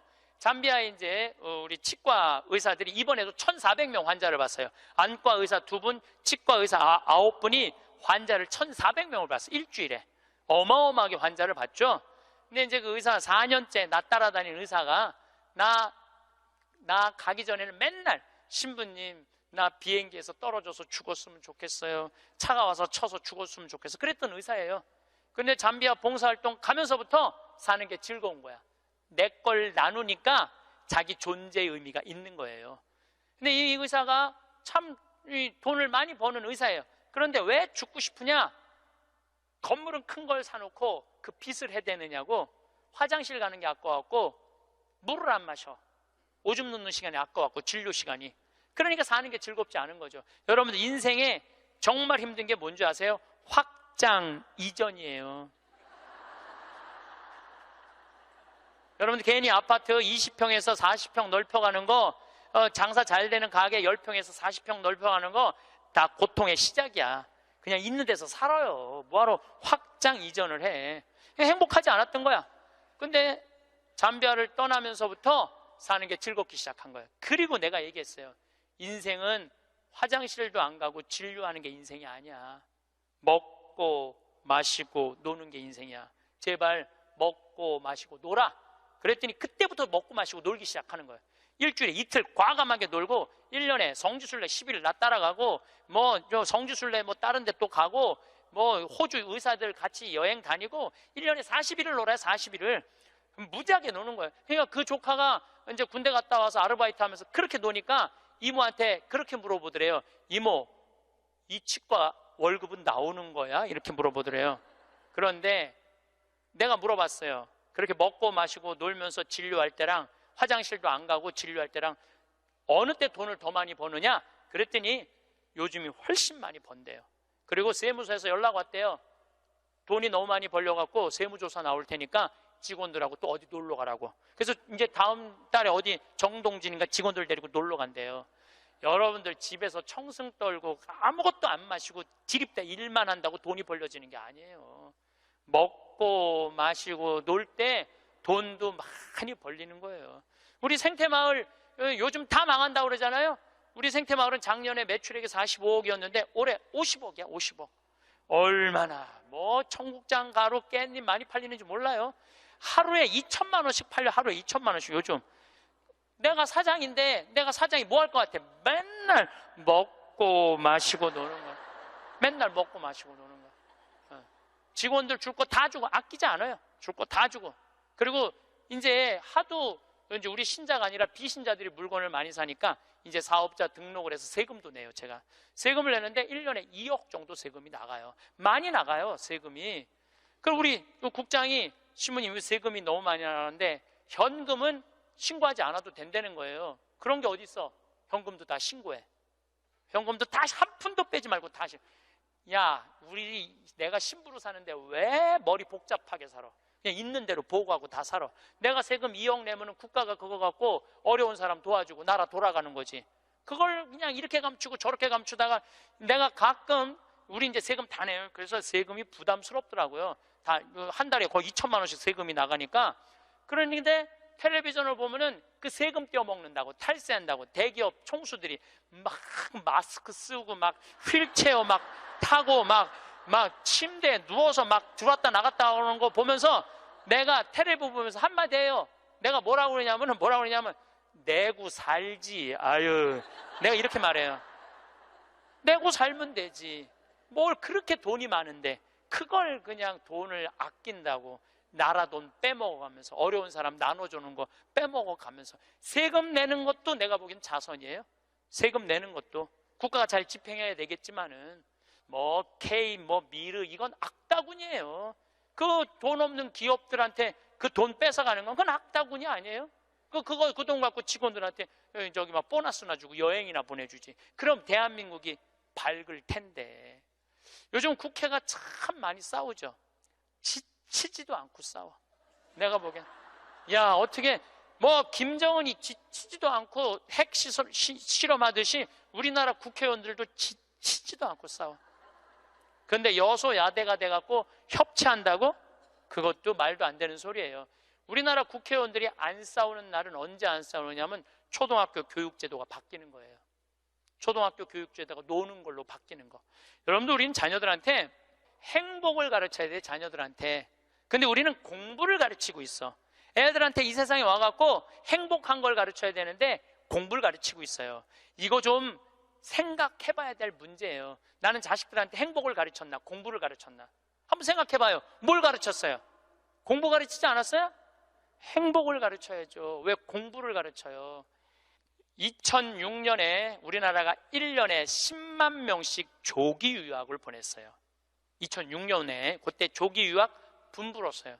얘네들이 딱 10년 지났어요. 결론이 나와 있어요. 지금 조기 유학 다 실패했어요. 90%가 다 실패했어요. 그러면은 초등학교 4학년, 5학년 애가 조기 유학을 떠나. 그러면 미국에 가면은요, 여권 심사대에서 막 영어로 막 물어봐요. 너 여기 왜 왔냐? 며칠 머무를 거냐? 뭐 때문에 왔느냐? 막 물어봐요. 그것도 한국말로 물어봐요? 영어로 물어봐요. 그럼 초등학교 4학년 애가 당황스러울 것 같아요? 안 당황스러울 것 같아요? 당황스럽죠. 그리고 미국에 딱 가갖고 수업을 하면은요, 아무리 한국에서 영어 공부 열심히 잘해도 못 알아들어요. 얼마 동안? 1년 동안 못 알아들어. 걔가 무슨 죄를 졌다고 1년 동안 말도 못 알아듣는 데서 고생을 해야 돼? 그리고 여러분들, 인종차별, 여러분들은 잘 모르지만은 저는 정말로 외국을 많이 다니면서 확실하게 인종차별 느껴요. 신부인 난데도 아주 농담하는 애들 많아요. 너 뭐하러 혼자 사느냐? 막 하느님이 네 뭐 애인이냐? 막 이래가면서 웃기지도 않게 인종차별해요, 걔네들이. 그럼 초등학교 4학년 애가 그 인종차별을 다 겪는 거야. 그러면 한국에서 걔한테 유학 한번 보내려고 그러면 9.11 테러 이후부터 미국은 외국인을 공립학교에 받아들이지 않아요. 다 어디에 들어가야 되냐면 사립학교에 가야 돼. 사립학교는 중학교, 고등학교 1년에 4천만 원, 5천만 원이에요. 등록금이. 1년에요. 1년에 4천만 원, 5천만 원이에요. 3년에 5천만 원이 아니고 기숙사비 3천만 원이에요. 방학이 4번인데 거기 못 있어요. 부모 없으면은 한국에 들어왔다 나갔다 해야 돼. 그러면 얘는 혼자 간 애는 계속 들어왔다 나갔다 해야 돼요. 그럼 비행기 값 1,000만 원이야. 그럼 1억이 나가야 돼요. 유학 보내면은. 그럼 우리나라 대기업 연봉 1억이거든요. 1억이면은요, 아버지는 아무것도 안 쓰고 얘한테 다 보내야 돼. 아버지는 아무것도 안, 아버지도 먹고 마시고 놀아야 되는 사람인데 그걸 못 하는 거예요. 그러니까 자식하고 마누라 보내면은요 더 아무것도 못해. 그러니까 친구들도 하루 이틀 같이 놀아주는 거지. 저녁에 같이 술도 못 먹자고 그래요. 내가 기러기 아빠들이랑 술 많이 먹었어 옛날에. 먹어보면 그 얘기를 하면 정말로 가슴이 아파요. 그러면은 하루 이틀 그러다가 이제 혼자 술집에 가는 거야. 혼자 술집에 뭐 장미 뭐 이런 데 가면은 그 아가씨가 아유 사장님 외로워 보여 이렇게 말하면은 내 마음을 알아주는 여자는 이 여자밖에 없구나. 그래서 뭐해? 사랑에 빠지는 거예요. 그걸 남들은 바람 핀다고 그러지. 예. 그래서 바람 피는 거예요. 혼자 외로우니까. 인간은 어쩔 수가 없거든요. 그 시간에 집에 들어가갖고 아이하고 아내하고 해주는 거 맛있게 먹고 마시고 놀았으면 그 사람 바람 안 폈을 거예요. 대기업의 부장 정도 올라갈 사람이면 열심히 산 사람이니까. 그렇죠? 그러면은 애는 학교 가갖고 언어 안 돼, 인종차별당해. 엄마는 또 미국 가갖고 애 학교 가면은 심심하잖아요. 거기서 또 놀고 있는 또 멀쩡하게 생긴 남자하고 또 외로우시겠어요 사모님. 그럼 거기서 또 이제 또 바람 피고, 아빠는 한국에서 바람 피고 엄마는 미국 가서 바람 피고 애는 인종차별 언어에 갖고 정신 우울증에 걸리고 그런 일이 벌어진다니까요. 한두 집이 아니라니까요.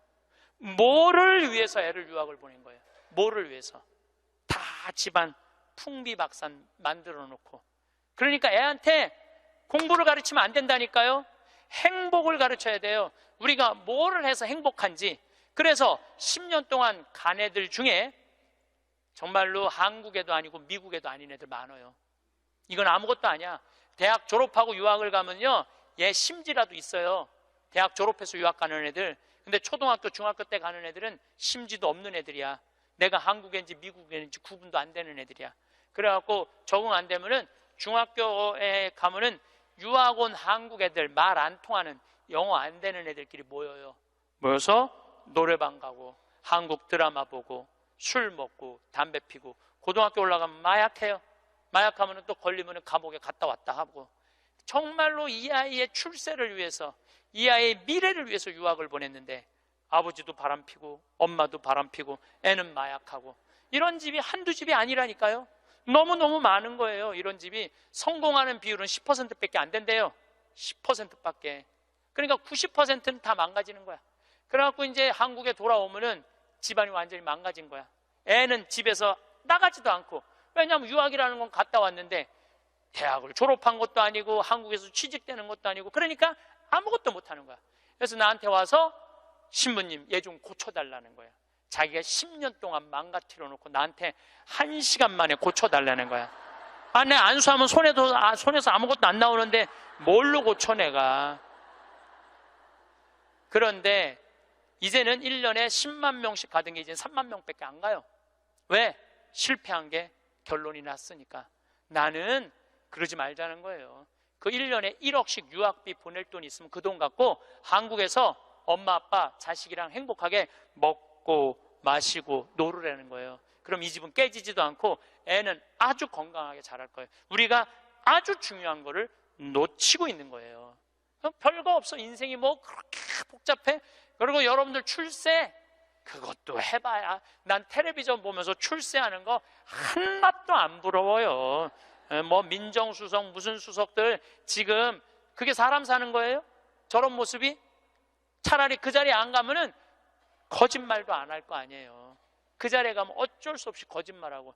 어떻게 보면 여러분들이 훨씬 행복한 분들이에요. 여러분들은 거짓말 일이 뭐가 있어? 누가 돈을 갖다 줘야지 안 받았다고 그러지. 누가 돈을 갖다 줘야지 안 받았다고 그러지. 참. 자, 그렇다면은 30살에서부터 60살은 행복하냐? 대한민국에. 자, 이 30살에서부터 60살은 저는 인생의 황금기라고 생각해요. 여러분들 여행은 가슴이 떨릴 때 가야지 다리가 떨릴 때 가면 안 된다니까요. 근데 이때 가야 될 때야. 가야 될 때야.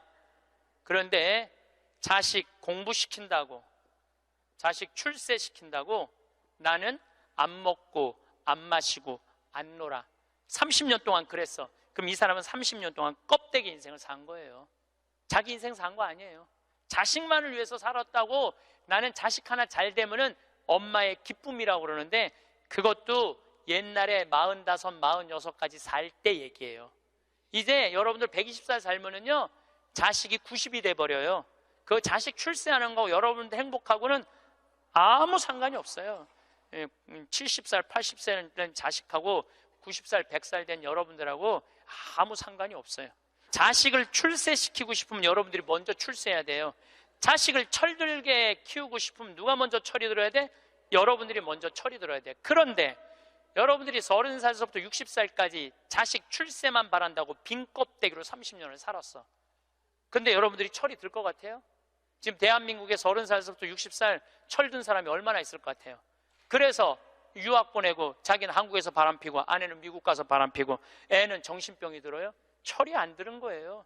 삶의 의미가 뭔지 모르고 살고 있는 거예요. 진정한 삶의 기쁨이, 진정한 삶의 행복이 뭔지 모르고 사는 거예요. 정말로 자식을 행복하게 키우고 싶어? 여러분들이 행복해야 돼요. 여기 이 셰익스피어가 아주 재미난 글을 썼어요. 중년에게 주는 9가지 교훈이라는 글을 썼어요. 한번 이 사람 한 몇 년, 한 400년 전 사람이 쓴 것 같은데 보세요. 첫째, 학생으로 계속 남아있어라. 배움을 포기하는 순간 우리는 폭삭 늙기 시작한다. 그러니까 여러분들 학생이기를 포기하면 안 된다는 거예요. 끊임없이 배워야 돼. 애만 배우는 게 아니야. 여러분들 배우셔야 돼요. 공부도 하고. 저는 제가 30살에 환경공학을 공부했어요. 얼마나 좋은 공부였는지 몰라요. 내가 다닌 학교는 나는 아주대학 산업대학원을 다녔어요. 그런데 요즘 대학원 조금 돈이 좀 들어가서 그렇지 많아요. 가면은 뭐 내가 빵점도 받고 그랬지만은 그래도 석사학위도 받았어요. 공학 석사학위도. 아주 재밌어요. 그리고 40이 돼갖고 글 쓰는 거 배웠어요. 글 쓰는 거 배워갖고 이 책도 지금 5권인가 책 냈잖아요. 얼마나 좋은지 몰라요. 요즘은 내가 유튜브를 통해서 정말 많이 배우고 있어요. 배우니까 참 재밌어요, 사는 게. 그러니까 여러분들도 배우는 걸 포기하시면 안 돼요. 둘째, 과거를 자랑하지 마라. 옛날 이야기밖에 가진 것이 없을 때 당신은 처량해진다. 삶을 사는 지혜는 지금 가지고 있는 것을 즐기는 것이다. 이거 셰익스피어도 똑같이 말했어. 지금 가지고 있는 것을 즐기는 거야. 지금. 그러니까 뭐 나중도 생각하지 말어. 옛날도 생각하지 말어. 지금 오늘을 즐기면 되는 거예요. 있는 돈 갖고 나중에 쓰려고 그냥 쥐고 있지 말고 쓰세요. 내가 쓰라는 건 사치하라는 게 아니에요. 돈도 규모 있고 멋있게 쓸 수 있거든요. 쓰는 법도 나는 배워야 된다고 생각을 해. 세 번째, 젊은 사람과 경쟁하지 마라. 대신 그들의 성장을 인정하고 그들에게 용기를 주고 그들과 함께 즐겨라. 이것도 참 좋은 얘기 같아요. 그래서 나는 우리 여주에 우리 젊은 신부님들 계속 많이 초청하고 있어요. 함께 같이 하자고. 근데 참 젊은 신부들이 같이 있으면 참 좋아요. 저는 우리 생태마을의 부관장 모임을 한 달에 한 번 꼭 해요. 출신 부관장 신부님들. 그 신부들이 싫어할 수도 있지만은 한 달에 한 번 젊은 신부들을 모이면은 내가 모르는 것 너무너무 많이 알려줘요. 그들과 함께 즐길 수 있는 것만 해도 좋은 거죠. 넷째, 부탁받지 않는 충고는 굳이 하려고 마라. 늙은이의 기우와 잔소리로 오해받는다. 이것저것 챙겨나지 말라는 거예요. 우리 어머니가 그런 거 참 잘하는데 챙겨나지 말라는 거예요. 다섯째, 삶의 철학으로 삶을 철학으로 대체하지 말아라. 삶을 살아라는 얘기예요. 로미오가 한 말을 기억하라. 철학이 줄리엣을 만들 수 없다면 그런 철학은 지워버려라. 삶을, 현실을 살아라는 얘기예요. 괜히 개똥 철학하지 말고. 여섯째, 아름다움을 발견하고 즐겨라. 약간의 심미적 추구를 게을리하지 말아라. 그러니까 제가 이번 주 이선이 대전 공연이에요. 서울에 공연을 보니까 없더라고. 우리 평창은 대전이나 서울이나 거리가 똑같아. 그래서 이제 대전으로 가는데 점점 나이를 먹으면 먹을수록 공연도 많이 가요. 저는 여기 이 삼성 여기 뭐 스퀘어인가 여기 공연 많이 와요. 예술의 전당도 많이 와요. 많이 와야 1년에 많이 온다고 그래요. 1년에 2-3번이야. 그 2-3번이라도 공연을 즐길 수 있으면 삶이 굉장히 풍요로워지더라고요. 또 일곱째, 늙어가는 것을 불평하지 마라. 가엾어 보인다. 몇 번 들어주다 당신을 피하기 시작할 것이다. 나 늙은 거 자랑하지 말라는 거예요. 그것도 맞는 얘기 같아요. 늙은 거 누가 뭐 알아주기는 해요. 아무도 안 알아주죠. 나이 먹은 거 자랑 아니야, 내가 보기에는. 그리고 나이를 먹으려면 곱게 먹어야 돼. 나이값을 하고면서 늙어가야지, 나이값도 못하고 나이만 디립다 먹으면 그게 뭐가 자랑이에요.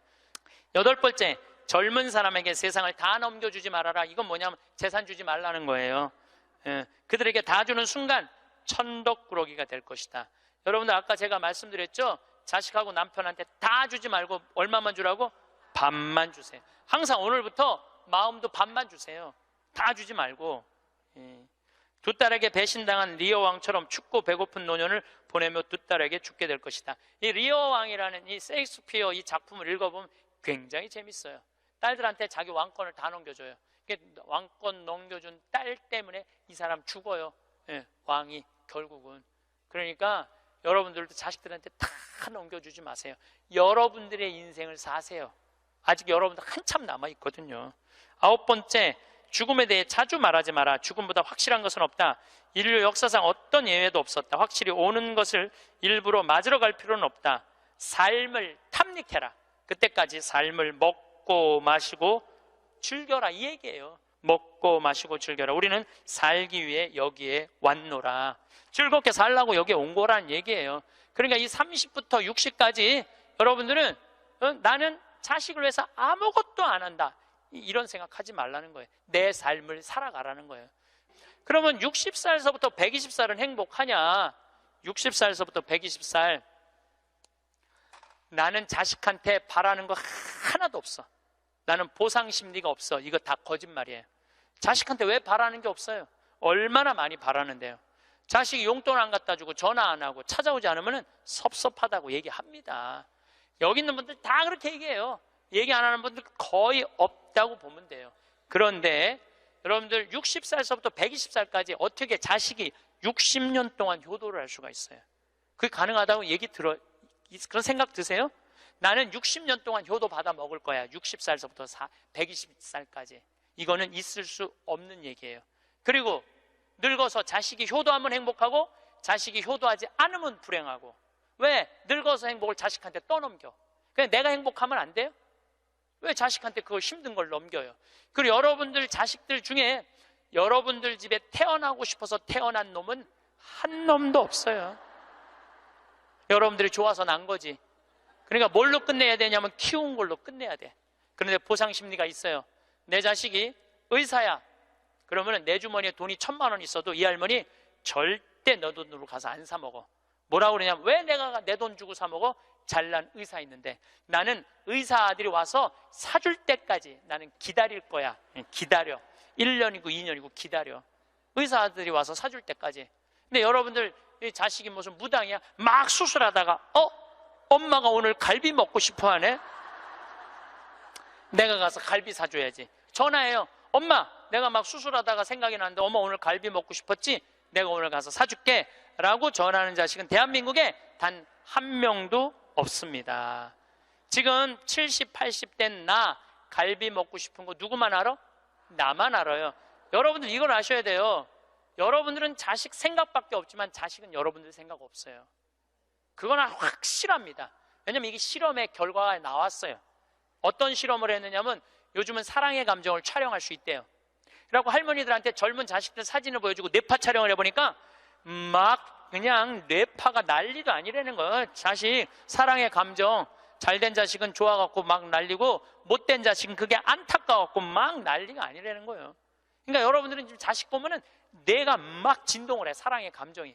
그런데 자식한테 늙은 엄마 사진을 보여주고 뇌파 촬영을 해보니까 아무 반응이 안 일어나는데, 내가 이거 KBS에서 봐서, KBS에서 의사들이 실험하는 거를. 그러니까 여러분들은 자식 생각하는 거하고 자식이 여러분들 생각하는 거하고는 이건 차원이 달라요. 차원이. 정말 생각 없어요. 저도 어머니 아버지 86, 84살이에요. 그런데 내가 막 신부됐을 때, 어머니 60이었을 때 어머니가 그랬어요. 늙으면 죽어야 된다고. 그때 이제 효도할 때가 됐는데 죽으면 안 되지. 그래갖고 어머니 아버지 모시고 파리, 로마, 이스라엘, 베이징, 뭐 우리나라 금강산, 백두산, 우리나라 좋다는 데 온천 다 모시고 다녔어요. 왜 모시고 다녔느냐 하면 죽는다니까. 빨리 보여줘야 될 거 아니야. 죽기 전에 5년 동안. 근데 요즘은 어머니가 늙으면 죽어야 돼 그 소리 하면 막 화가 나요. 왜 화가 나냐면 그 얘기한 지 24년이 지났어. 24년. 죽을 기미가 안 보여요. 요즘 어떻게 잘 드셔서 그런지 완전히 얼굴이 새색시 같아. 새색시. 얼마나 이쁜지 몰라. 그러니 죽겠어요? 안 죽어요. 그럼 24년을 내가 효도를 할 것 같아요? 5년 하고 끝났어요. 나도 5년 하고. 요즘은 나 강의 막 다니다 보면 한 달 동안 한 번도 생각 안 할 때 있어요. 한 번도. 근데 어머니는 아침에 일어나고 제일 먼저 나 위해서 묵주기도 20도 안 한대요. 하루 종일 아들 생각하는 거지. 집에 가보면 온통 내 사진이야. 그냥 온통 내 사진. 그런데 놀라운 건 우리 사제관은 어머니 아버지 사진 하나도 없어요. 하나도. 그런데 나만 그렇겠어요? 여러분들 자식들 먹고 살기 바쁜데 생각 안 해요. 그러니까 이제 내 인생의 주인공은 누구라고 생각하면 돼? 나라고 생각하면 돼. 우리나라 노인이 지금 700만 명이에요. 65세 이상이. 그러면은 부부가 산다고 하면 350만 세대죠? 350만 세대 중에 집 잡혀서 주택연금으로 사는 세대는 3만 5천 세대. 할머니 중에 내 강의에 딱 맞는 할머니 한 분 오셨어. 여기 여의도에 사는 분인데 개신교 다니는 분이야. 순복음교회 다닌대요. 빌딩이 3개가 있대. 우리 집에 왔는데 뭐 하여튼 에쿠스 뭐 900인가 뭐 리무진인가를 타고 왔는데 어마어마하게 좋은 차를 타고 왔어요. 예, 에쿠스가 아니라 제너시스. 기사를 대갖고 왔어. 근데 그러는 거예요. 신부님 내가 40에 혼자 대갖고 아들 셋을 키웠다는 거. 신부님 말대로 의사, 교수, 사장이라는 거예요. 근데 2년 전까지는 내가 너희들 그렇게 키웠는데 왜 나 한번 안 찾아오느냐 맨날 원망했대요. 근데 어느 날 갑자기 내가 그러더래요. 늙어서 갈비 먹고 싶으면 지 돈으로 사 먹으라고. 왜 자식을 기다리느냐고. 근데 자기 돈으로 사 먹어보니까 더 이상 안 기다려지더래요. 섭섭한 거 없더래요. 그리고 사는 게 너무너무 즐겁더래. 내 자식하고의 이런 관계를 끊고 내 삶을 살다가 보니까 걸리는 게 하나도 없대. 그러니까 여러분들도 그렇게 사셔야 돼요. 언제까지 자식하고 엉겨서 그걸 살 수 있다고 생각하세요? 그냥 내 인생의 주인공은 나야. 내가 알아서 살아야 돼. 그래서 여러분들의 인생을 꼭 사시기를 바랍니다. 오늘은 조금 무겁고 현실적인 이야기를 나눠볼까 합니다. 인간이라면 누구도 피할 수 없는 한 가지가 있죠. 우리 모두는 언젠간 늙고 병들어 죽게 마련입니다. 죽음을 떠올리는 것을 금기시하는 우리는 죽음의 맨 얼굴을 애써 보지 않으려 하다가 부모나 배우자, 자식처럼 가까운 사람을 잃고 나서야 허둥지둥 죽음에 관해 생각합니다. 그러나 그것도 잠시 산 사람은 살아야 한다며 또다시 현재에만 집중하지요. 하지만 우리 대부분은 호스피스 병동의 환자처럼 임종실의 주인공이 될 것입니다. 이처럼 우리 모두는 언젠가 죽음을 사랑하는 이와의 영원한 이별을 준비해야 합니다. 사실 그보다 더 힘든 것은 죽음의 순간 작별 인사도 하지 못하는 것일 텐데요. 인간이 세상을 떠나기 전 때가 왔다는 것을 알 수 있다면 얼마나 좋을까요? 스스로 삶을 마무리하는 시간을 가질 수도 있고 사랑하는 사람의 마지막 순간을 지킬 수도 있을 것입니다. 인생이라는 웅장한 공연의 커튼이 내려가는 그 순간 여러분과 저는 무엇을 뜨겁게 느끼면서 육체와 이별하게 될까요? 임종 직전 대부분의 사람들에게 나타나는 공통점이 있다고 하는데요. 그래서 오늘은 임종 전 일어나는 대표적인 6가지 증상에 대해 살펴보려고 합니다. 오늘의 영상 끝까지 시청하시고 인생의 마지막 여정을 위한 해안을 얻으셨으면 좋겠습니다. 바로 시작하겠습니다. 우선 첫 번째로 수면 시간의 변화가 생깁니다. 길게는 약 1달에서 짧게는 1주 전부터 수면 시간은 평소보다 길어지고 깨워도 별 반응을 하지 않습니다. 34일을 내리자고 잠깐 가족의 얼굴을 알아본 뒤 다시 깊은 잠에 빠져들기도 합니다. 마치 혼수 상태처럼 잠만 자는 것이 특징인데요. 보통 사람은 잠을 잠으로써 몸이 회복되는 작용이 일어나지만 임종 전 환자는 몸이 회복되는 것이 아니라 대사가 서서히 느려져 체내의 장기 기능이 떨어지고 있는 것을 의미합니다. 또 갑자기 이상한 말을 하기도 하며 이유 없는 공포감을 드러내기도 하는데요. 항상 의식에 반응이 없는 것은 아니기 때문에 의식이 명료할 때 하고 싶은 대화를 미리 해두는 것이 좋습니다. 두 번째는 피부가 변합니다. 임종 전의 피부 변화는 종종 발생할 수 있는 현상 중 하나입니다. 주로 다음과 같은 양상으로 나타날 수 있습니다. 첫째, 차가운 피부. 임종에 접어들면서 혈액순환이 감소하고 체온이 떨어지면서 손과 발, 얼굴 등이 특히 차가워질 수 있습니다. 둘째, 천진 및 발색 변화. 피부의 진피와 표피의 경계가 더욱 뚜렷해지고 피부가 창백해질 수 있습니다. 혈액순환이 감소하면서 발색 변화가 나타납니다. 셋째, 수족 부종. 종종 임종 전에는 심부전이나 체내 액체 이동에 변화가 생길 수 있어서 손과 발이 부어오를 수 있습니다. 넷째, 건조한 피부. 신체 대사가 감소하면서 피부가 건조해지는 것이 일반적입니다.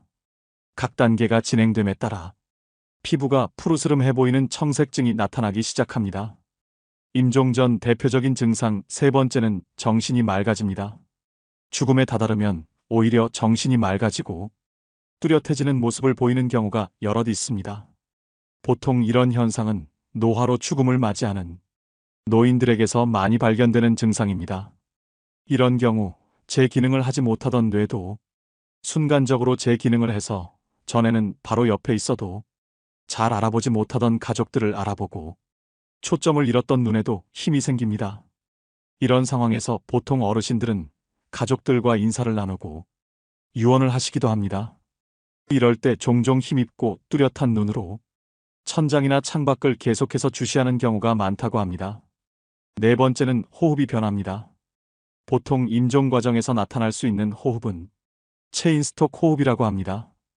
임종이 다다르면 숨을 몰아쉬고 또 잠시 멈췄다가 또 몰아쉬는 경우가 반복됩니다.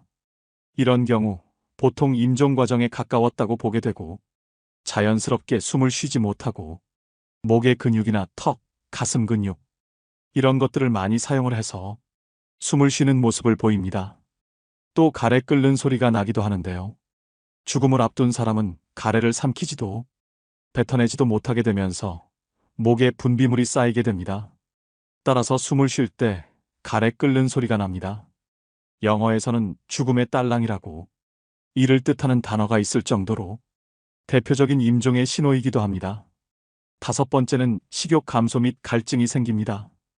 임종 전 증상으로 며칠, 몇 주 동안 많은 사람들은 음식과 음료에 대한 욕구가 감소하는 것을 경험하는데요. 거식증으로 알려진 이러한 식욕 부진은 신체 쇠퇴의 자연스러운 부분입니다. 몸이 필요한 것만 받아들이고 필요하지 않은 것은 배출합니다. 또 입이나 목이 건조해지고 입술이나 혀가 갈라지거나 침이 끈적끈적해집니다. 마지막 여섯 번째는 변실금이 생깁니다. 임종 전 환자는 소변색이 진해지고 양이 줄어들게 되는데요. 모든 근육의 힘이 서서히 풀리게 되면서 환자의 의지와는 상관없이 괄약근의 힘 조절 때문에 변실금이 생기곤 합니다. 임종이 가까워질수록 대변의 양이 많아지고 반대로 혈압은 저하되어 소변의 양은 줄어들게 됩니다. 여러분 어떠신가요? 말씀드린 증상은 죽음의 접근과 더불어 몸과 정신의 변화를 나타내며 종종 죽음의 문턱에서 받아들임과 평온을 준비하는 과정으로 볼 수 있습니다. 의식이 없고 표현을 할 수 없을 때를 대비해서 의식이 있을 때 가족분과 소중한 사람들에게 충분히 전할 말을 하셔야 후회가 남지 않습니다. 요양병원에서 간호사로 20년째 일하고 있는 김미옥 씨는 수많은 죽음을 목격하면서 깨닫게 된 경험이 있다고 하는데요. 한 어르신은 폐렴으로 오랜 병상 생활을 하셨다고 합니다. 고령의 이 할아버지는 죽음이 문턱에 있었는데도 불구하고 아무도 어르신을 찾아오는 사람이 없었다고 합니다. 이 간호사가 수소문을 해보니 할아버지께서 젊은 시절에 가정을 돌보지 못하고 가족에게 지은 죄가 많으셨다고 합니다. 그래서 모든 인연을 끊고 혼자 사셨다고 하는데요. 이 어르신은 육체적으로 이미 돌아가실 시점이 지났는데도 불구하고 억지로 숨을 버티고 있는 느낌을 받으셨답니다. 가족을 수소문해서 아내분이 찾아오셨고, 아내분은 남편의 손을 꼭 붙잡고 내가 용서해 줄 테니 이제 편안히 가셔요라고 하니 그제야 할아버지는 눈을 감으셨다고 합니다. 다음은 나이 들수록 절대 입에 올리지 말아야 할 4가지에 관해 말씀드릴까 합니다. 나이 들수록 경험이 많아 더 잘 알고 간파하는 능력도 뛰어나지만 이것이 오히려 자신의 발목을 잡는 경우가 발생합니다. 부주의하게 대화를 진행하다 보면 상대방의 기분을 상하게 하거나 불필요한 갈등을 야기하는 말을 할 때가 있습니다. 나이, 권위, 경험으로 밀어붙였다가 두고두고 후회로 남거나 한순간에 사람이 가벼워지고 존경과 권위까지 확 끌어내리는 경우도 있습니다. 이러한 상황을 피하려면 나이가 들수록 절대로 입에 올리지 말아야 할 것이 있습니다. 문제는 특별한 것뿐만 아니라 의외로 평상시에 쉽게 하고 편하게 해왔던 것 중에서도 이것이 있었다는 것입니다.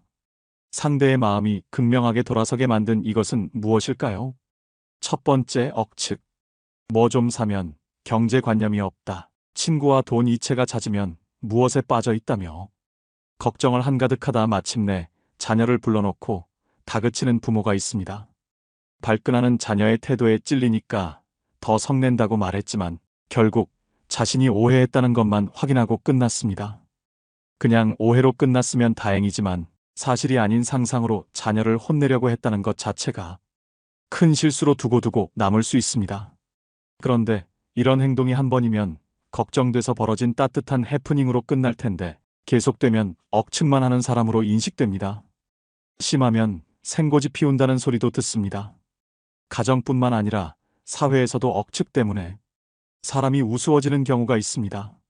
제법 나이도 먹은 사람이 상대에게 확인하지 않은 것을 사실처럼 말하면 그 순간 권위가 떨어지고 경솔한 사람으로 인식됩니다.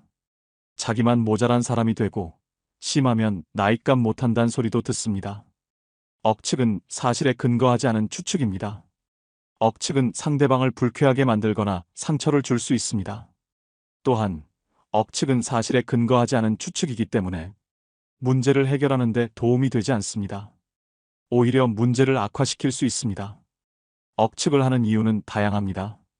자신이 모르는 것을 채우기 위해 억측을 하기도 하지만 어떤 사람은 자신의 우월감을 확인하기 위해, 어떤 사람은 자신의 의견을 강요하기 위해 억측을 사용하기도 합니다.